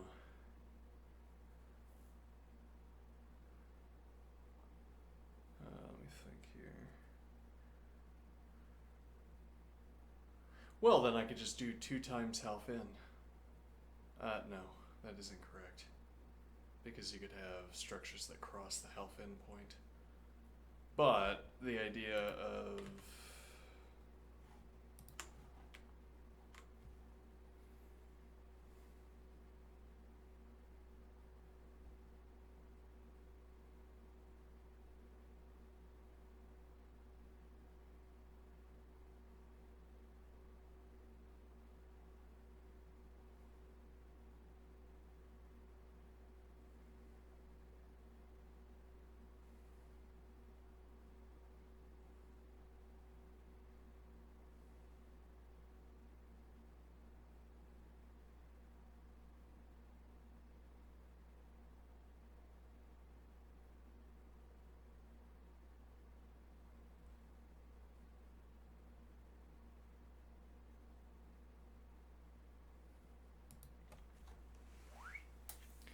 so if I do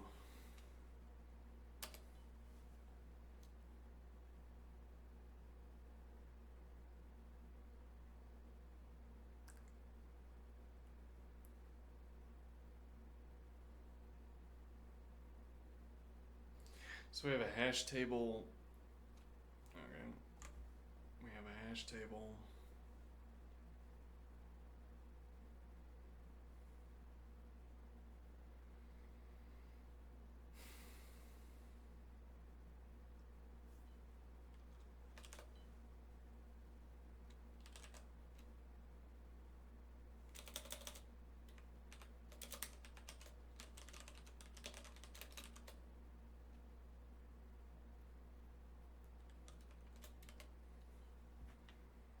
I don't think we have to do that. I think we could just do let directly.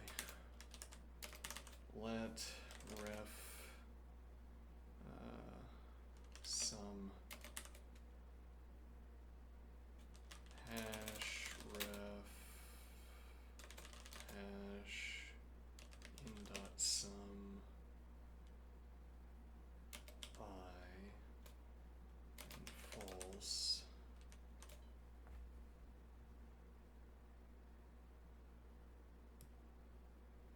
And now the idea is, hold on, let's copy this over in case we somehow lose this calculation and never find it again.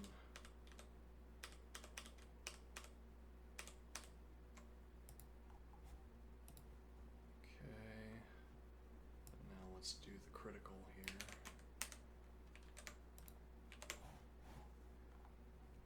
Alright, now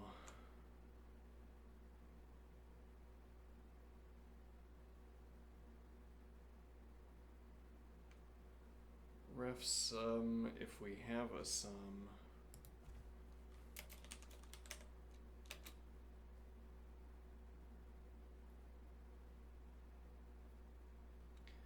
if ref sum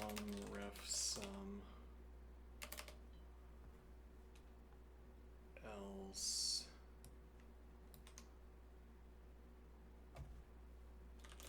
let new ref sum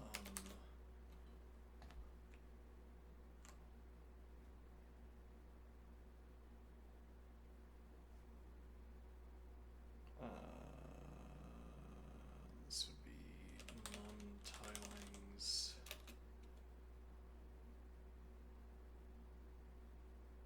I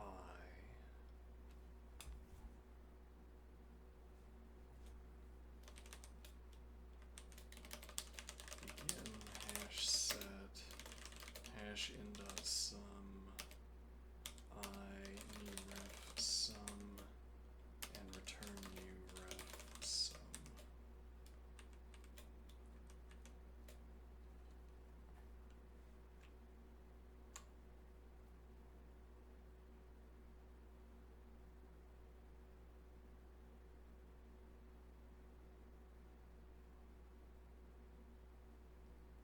Okay.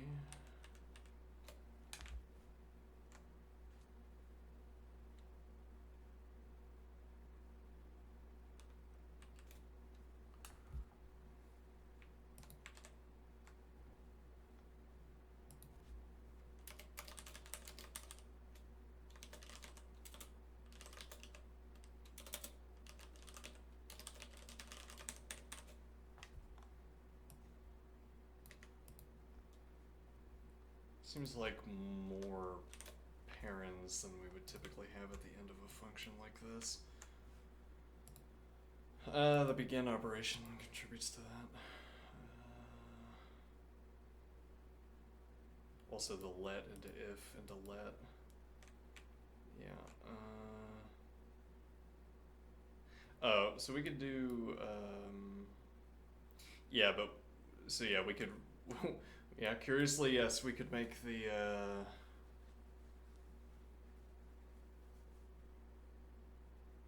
if this were somehow better, we could make the fallback value be running num tilings on I, but we'd have to set every time and not merely the cases where this returns false. That might be worth because we avoid an if. Like instead of setting up this if construct, we can just do set. Okay, let's do that over here.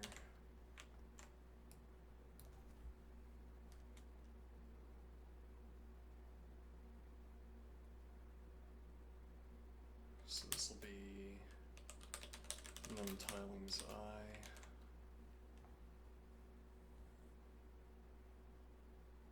Okay.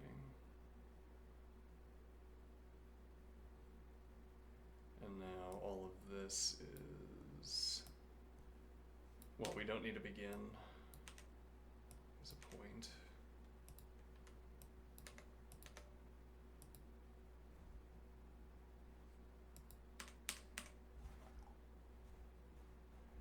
Okay.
Is this supposed to be star 2 sub 1y?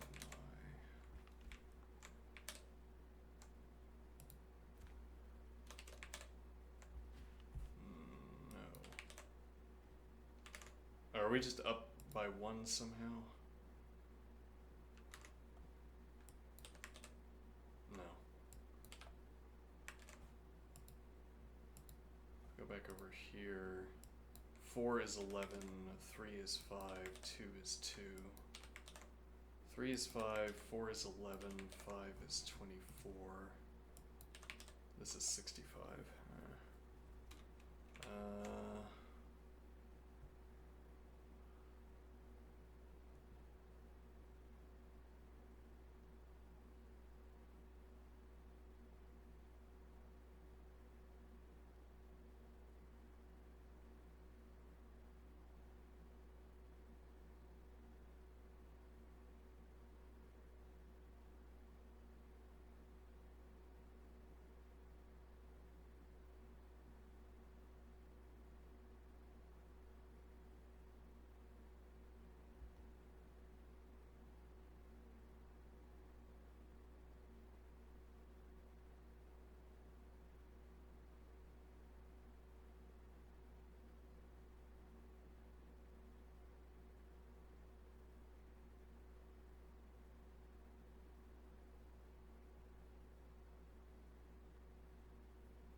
Hmm.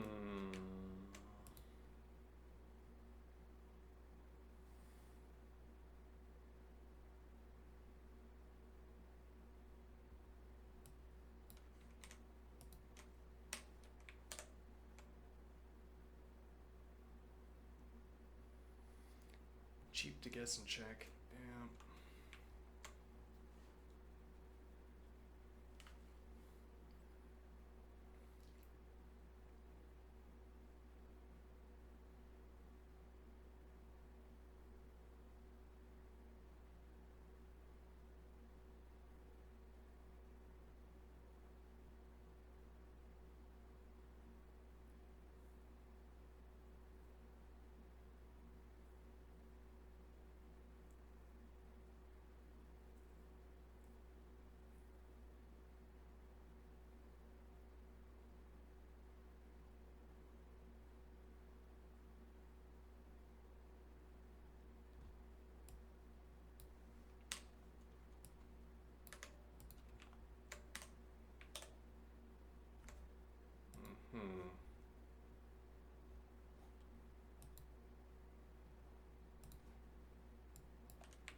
Oh,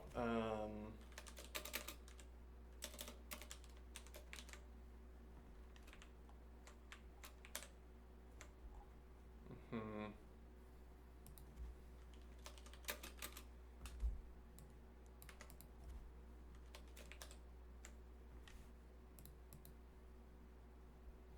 Hmm. 53. 53. Okay, I mean this ostensibly makes this makes a good go at oh, but this doesn't actually save anything. We have to do we can do this cheaply.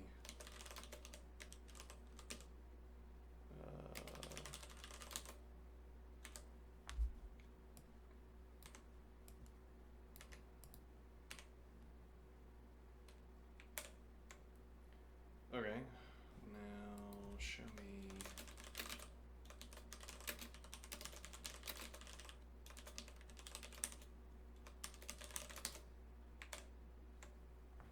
Uh-huh.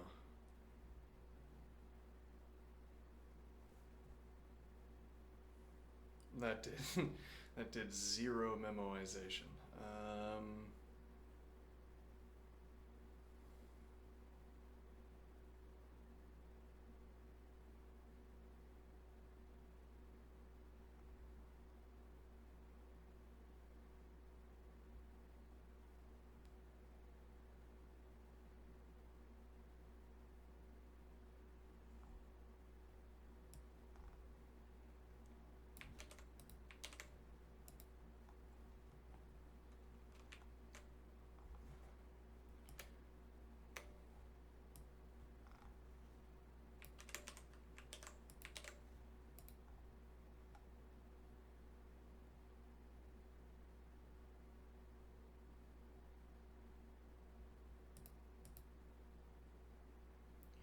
What happens if I go back to having this as false?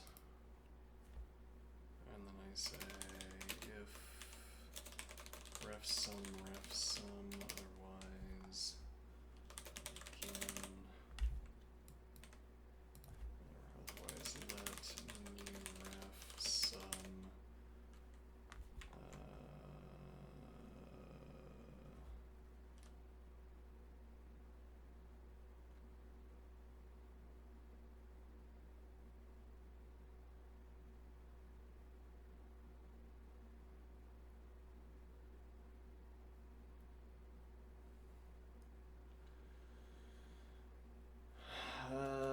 new ref sum, this would be num times.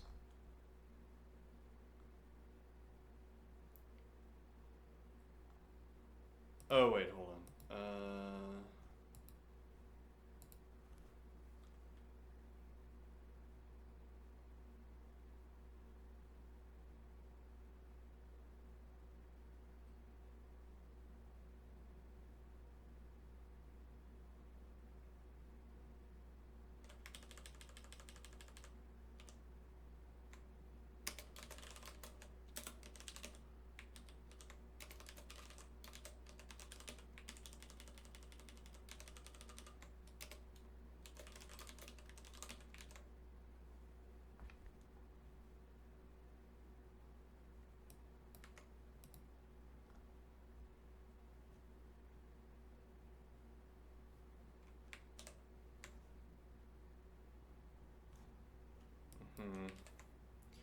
Now the value is wrong though.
Let's go back. Let's take the hash table out of the for.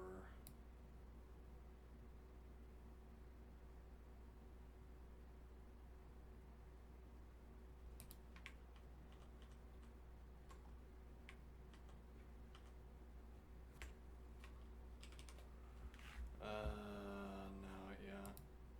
The possibility of completely unrecoverable. Let's delete.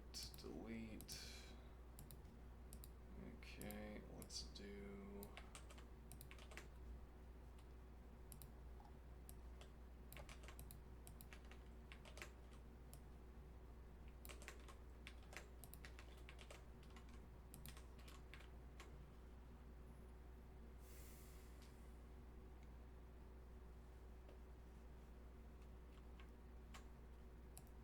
Now this will be a cond.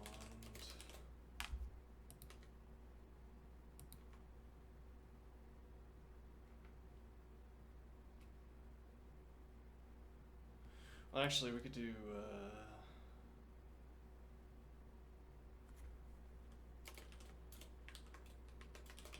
Make hash const 1 const 0 1. Okay. Hash in dot sum. Okay. And now we get rid of that. Let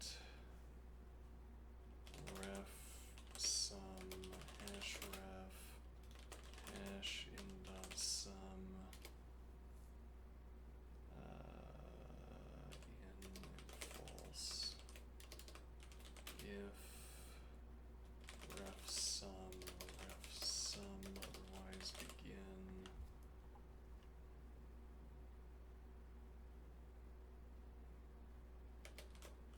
set hash in dot sum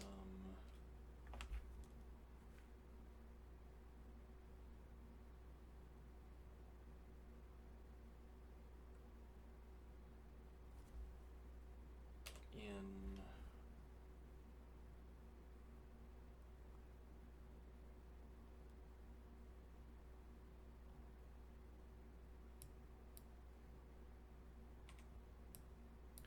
this thing,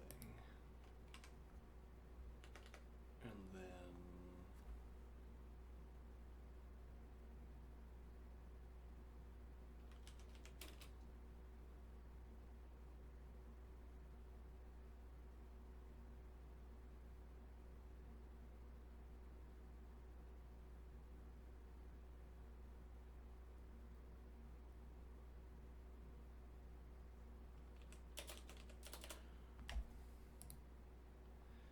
so there's a point here that I think I will make to the interlocutor as well.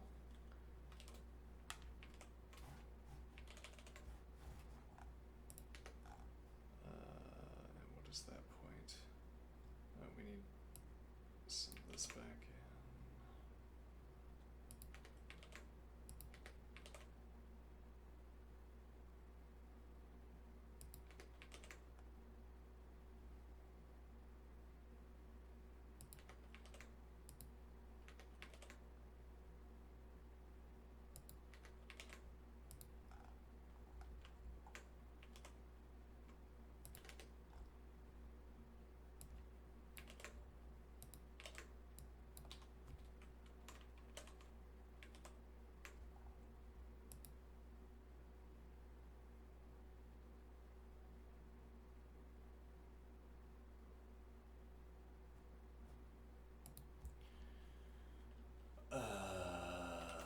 Make hash list comments 1, 2, comments 2, 3.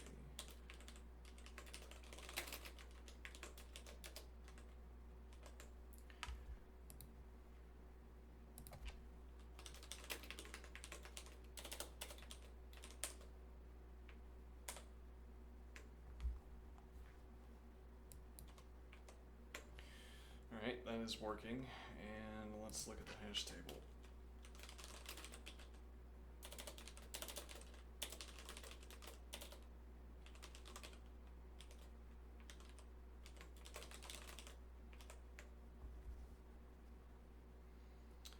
That is working as well.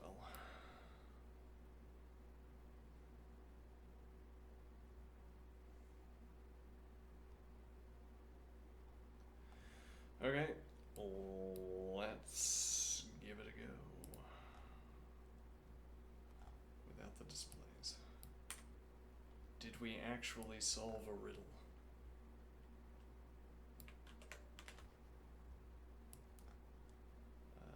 No. I'm guessing.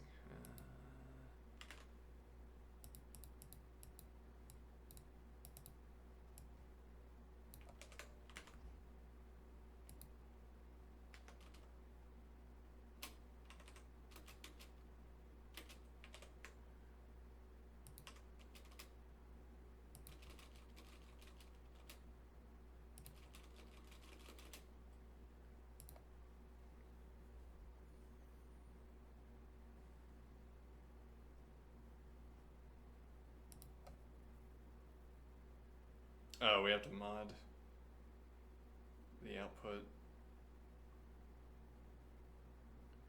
However, we completed test case 11 rather than failing it, or rather than time limit exceeding it. I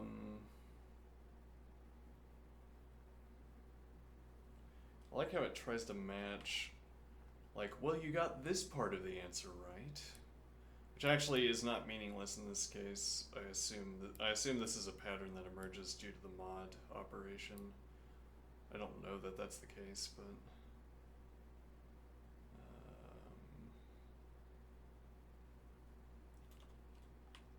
you got all of these digits right. You just have to get all the other digits right as well. Let's see.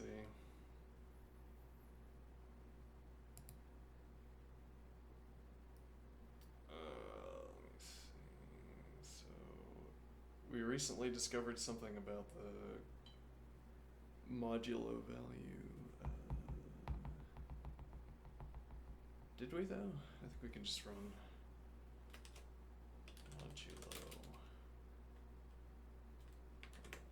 modulo 5.2. Okay, modulo ref sum the number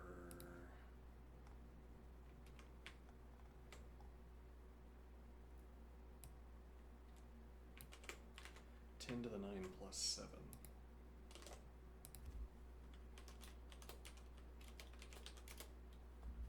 Whatever this infinity. Well, it's actually not infinity in this case because we are practically using it.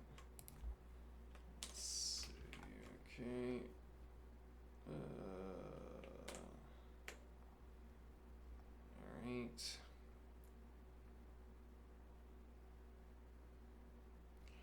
This will keep all of the intermediate values modded down, as in the values that are getting put into the hash table are also getting modded down.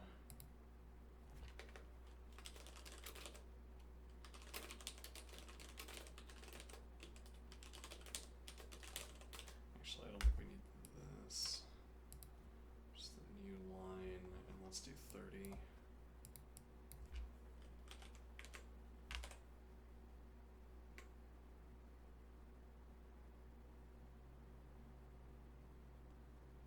It's a big number.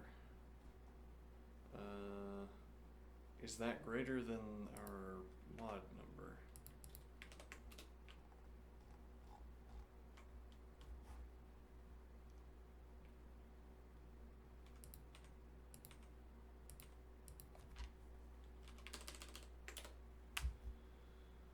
One, two, three, four, five, six, 7, 8, 9, 10. 1, 2, 3, 4, 5, 6, 7, 8, 9, 10. Yes, it is greater than our mod number.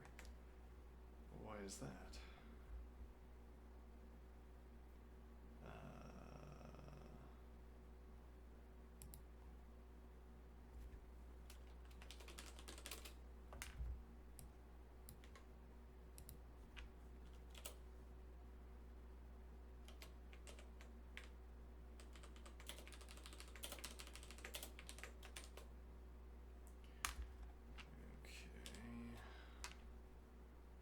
Why was that 2 closed parens?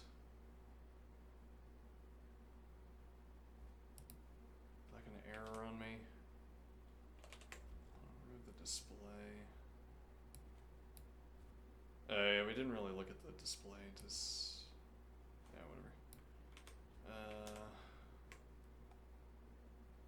Okay, that also didn't, so let's do here modulo.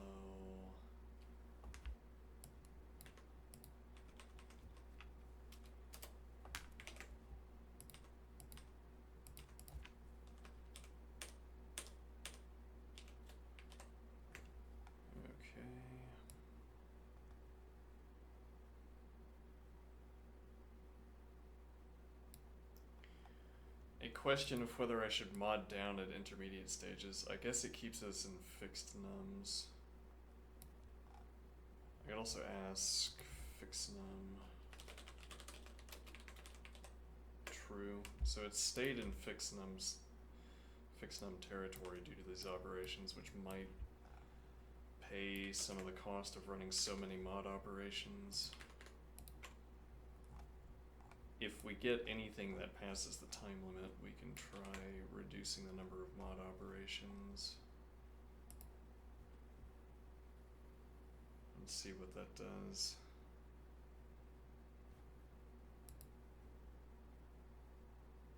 Or we could try to cross, if we get time limit exceeded, okay, 311 milliseconds. Okay.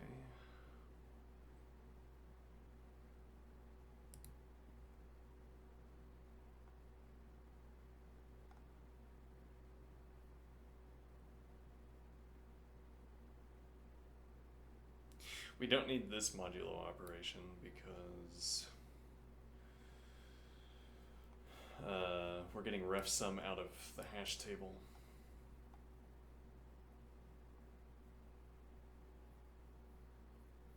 For that matter, we don't need this definition. We don't need this let definition. No, yeah, we do, because we use it in the if statement.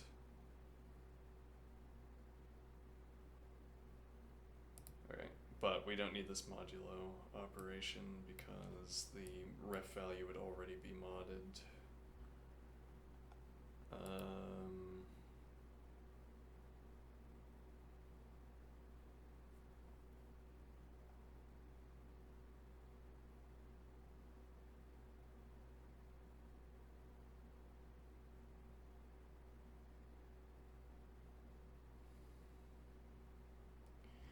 I can do this with in range instead. Let's see here.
So that doesn't make a difference. Might as well.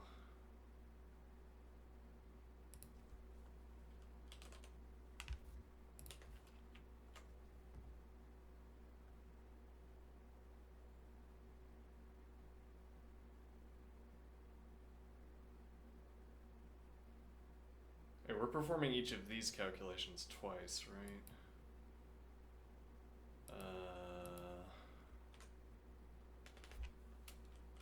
Let new sum this operation. Hold on. In case we break the magic somehow, let's put this over here. Alright, that's a little bit superstitious of me, but whatever. New sum. Nope, hold on. This value.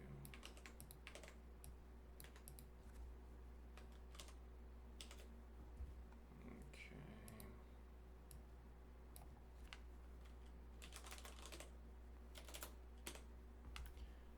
New sum.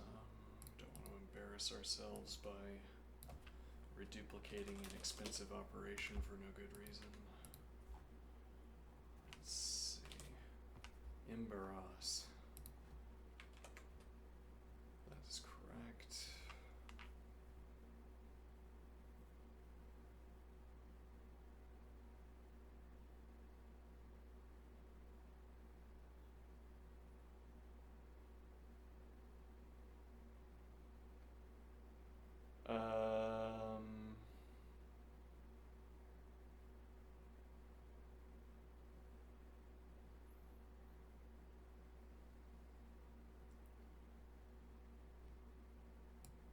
Do we want to test this a little bit? So I'm wondering at the moment an if check, and then how we structure. It's like so that we don't run, and so that we don't initiate a modulo operation every time.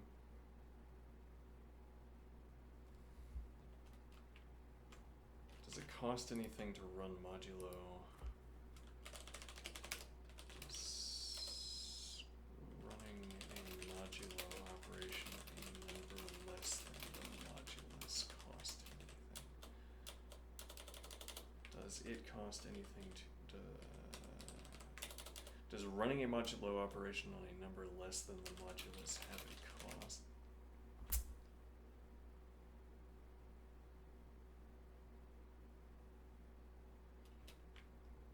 Whoops.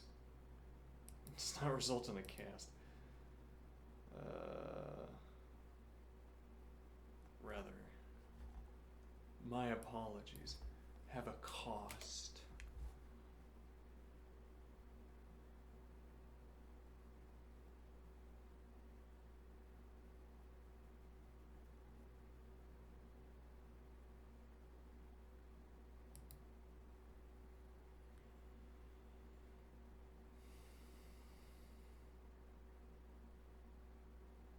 Yeah, that doesn't quite get what I'm asking. Let's see.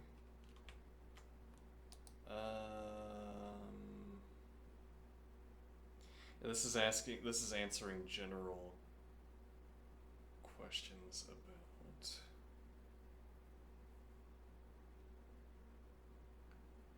Alright, so do we want to open up like a general questions tab for. Actually, we could probably ask. We could have a 4.0 question tab.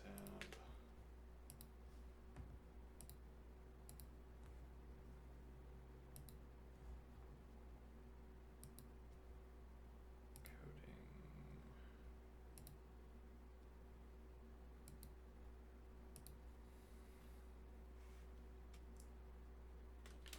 I'm going to use this tab.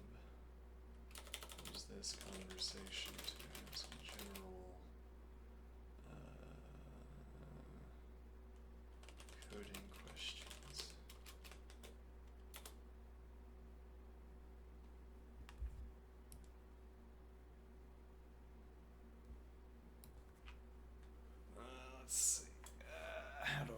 phrase this in a polite manner.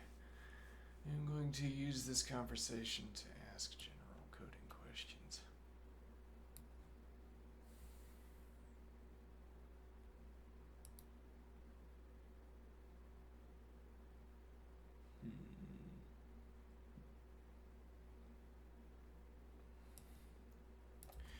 Occasionally, I have coding questions. I have one-off coding questions.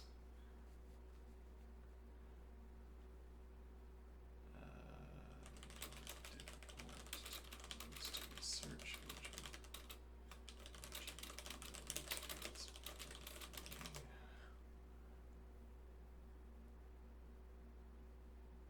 Yeah, this talks as if our interlocutor is different here because we have 4-0 instead of a 3. Occasionally, I have one off. I will post them to here.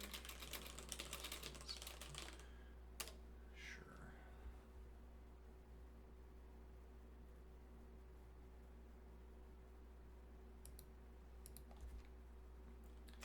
If I have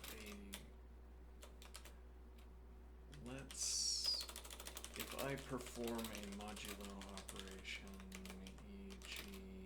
5 mod 2, when I perform a modulo operation, e.g. 5% 2,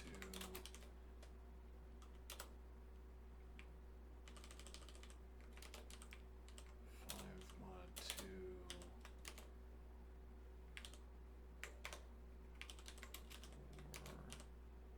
or 5 mod 2,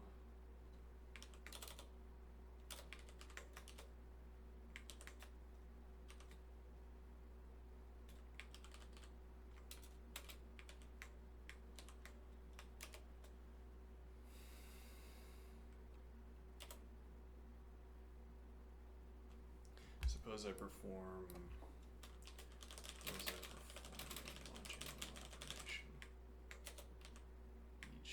5 mod 2. Okay, I will call 2 the modulus.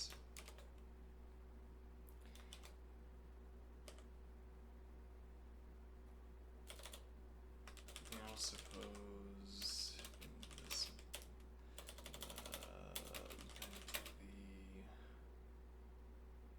I don't know what to call the other number. Names for arguments to a modulo operation.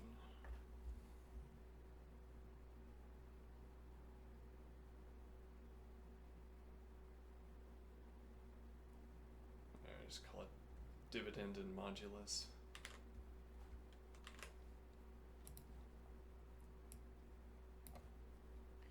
Suppose I perform a modulo operation.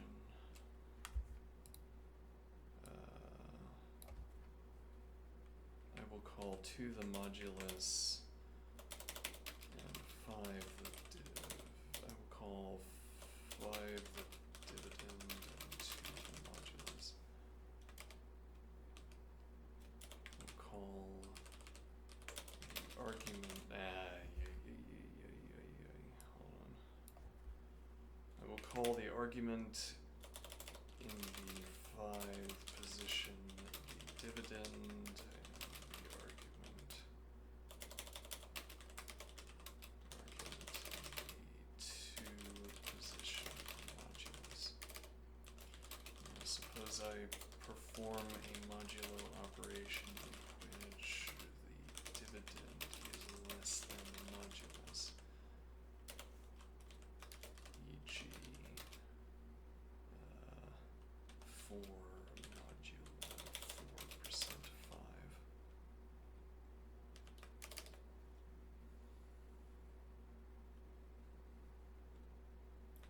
Does this operation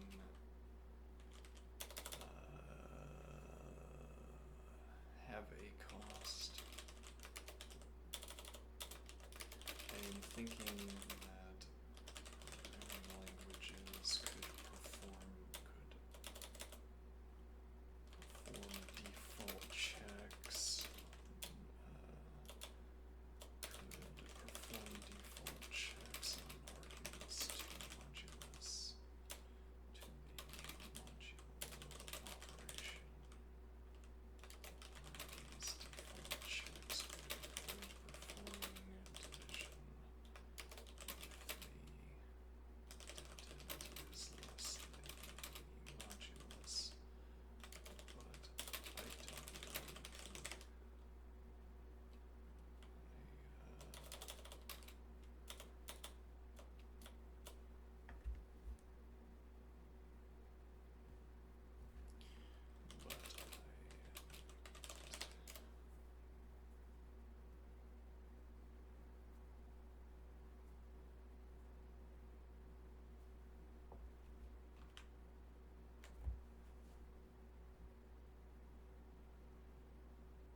In short, yes, but possibly very little. Oh, look at these. Look at these colored squares. Diamonds. I like that. In short, yes, possibly very little. The operation might still involve a modulo instruction, but some systems, particularly optimizing compilers or JITs. So we have JIT, right? Does Racket have JIT?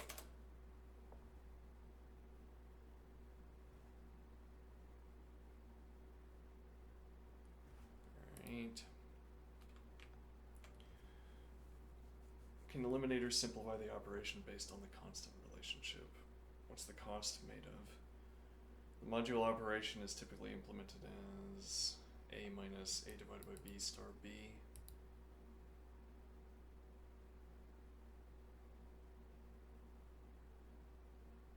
So the division step is often the expensive part, especially the integer division on CPUs, especially if it's integer division on CPUs that don't have dedicated hardware for it. Now in your example 4 mod 5, 4 divided by 5 is equal to 0 given integer division.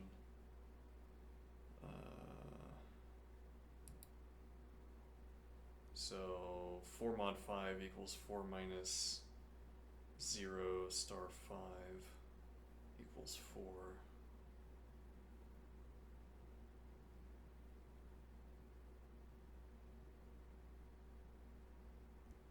That doesn't seem right as an operation for calculating them. Maybe I'm misreading it. This is trivial in theory, so a smart compiler could do something like if a minus b return a, else return a mod b, or even better, just compile a mod b to a if it can prove a less than b. Do actual compilers do this? In C, C++ with optimizations enabled, yes, many compilers will simplify. If the inputs are known at compile time, the result is often computed at compile time, constant folding. Interpreted languages typically don't optimize this at the bytecode or runtime level.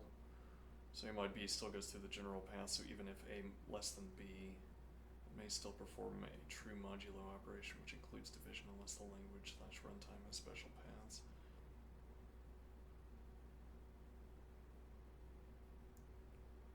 Okay.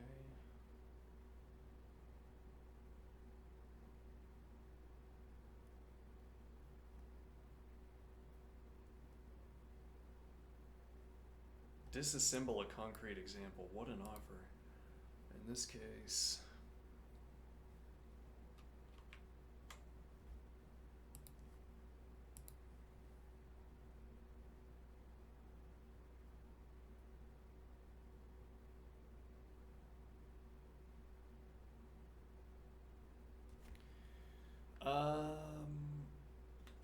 the specific language in question is a Racket.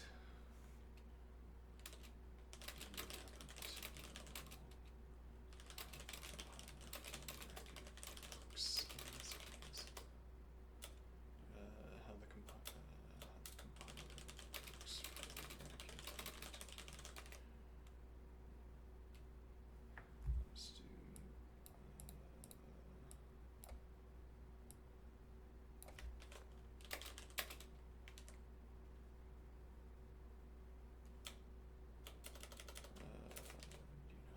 how the compiler works for Racket? Yeah, sure. In particular.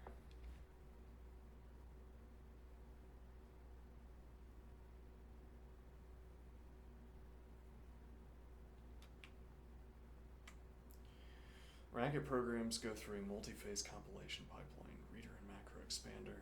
Well, we're not doing any macros. Compiler compiles to bytecode or machine code. Runtime system interprets or runs the bytecode / machine code on a virtual machine or native thread. 2 variants. So we're in Shez scheme now, standard, alright. Modulo function in Racket is not a primitive operator in the sense of direct hardware mapping. It's a generic function that accepts exact integers and exact reals, big nums, etc. Performs runtime type checking and dispatches the appropriate backend code. So what you're saying is that we should come up with an unsafe version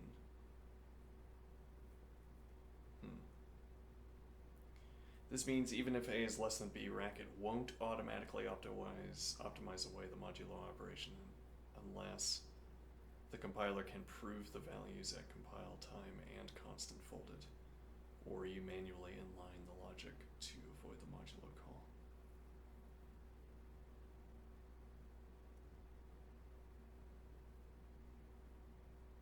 Okay.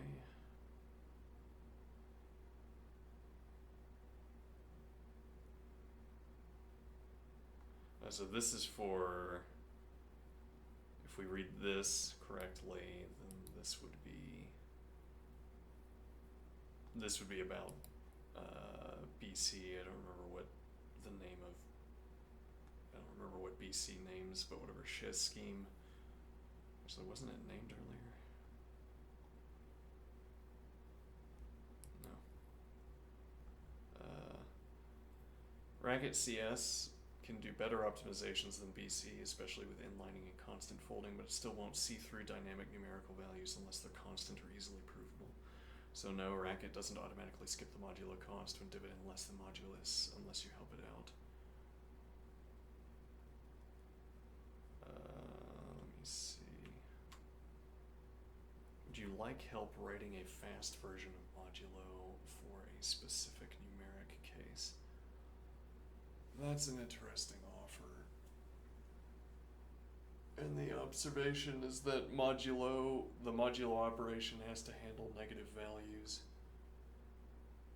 Yeah, so this is like an extension of the unsafe observation, except we can intentionally make the code unsafe for, e.g., negative cases.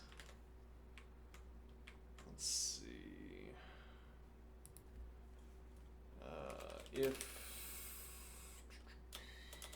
So actually what we need to do is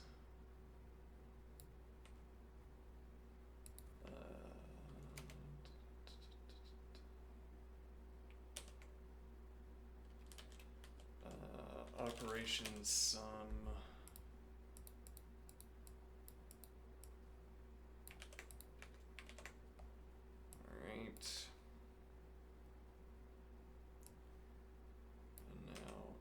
sum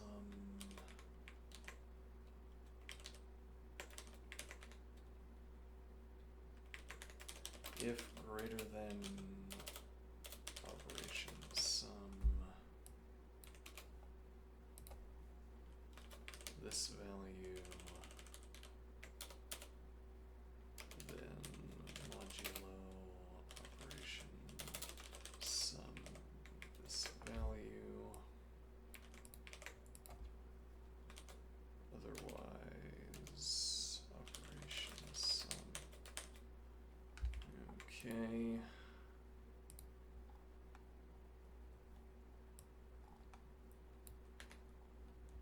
Let's see if this gets the time.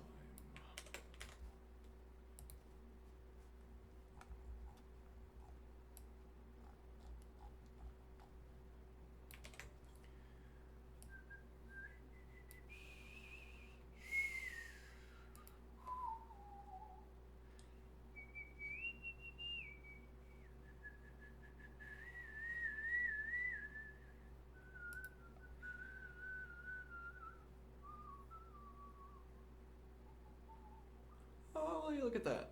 Less than half the time. Further optimization is only in the form of, well, unsafe operations, but then also a more efficient modulo operation. I think we will do that after lunch. Spend 20-30 minutes, come up with a positive only modulo operation that also checks its value, and then we'll just pass this through the updated modulo operation. That will be ostensibly more efficient than one that has to take into account negative values. Now we won't have system level, we won't have sort of primitive level control, but we'll see what happens. Alright, for now, I am going to exercise. Actually, I'm going to step away for 1 second, and then I will exercise. 1 moment.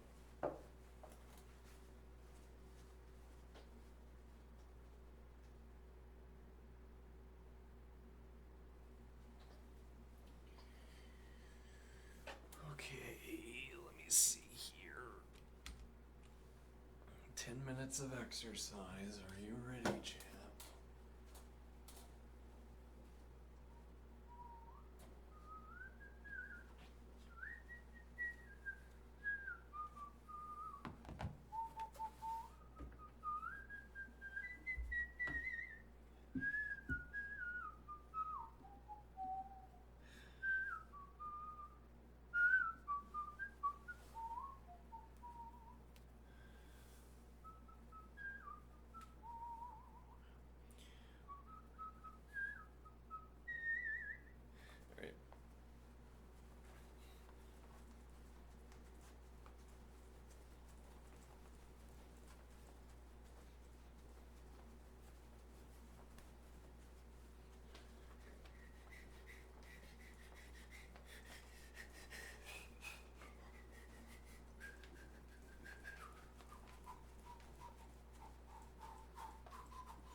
return.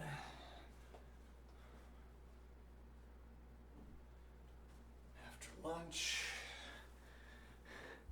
Anybody in chat? Nah.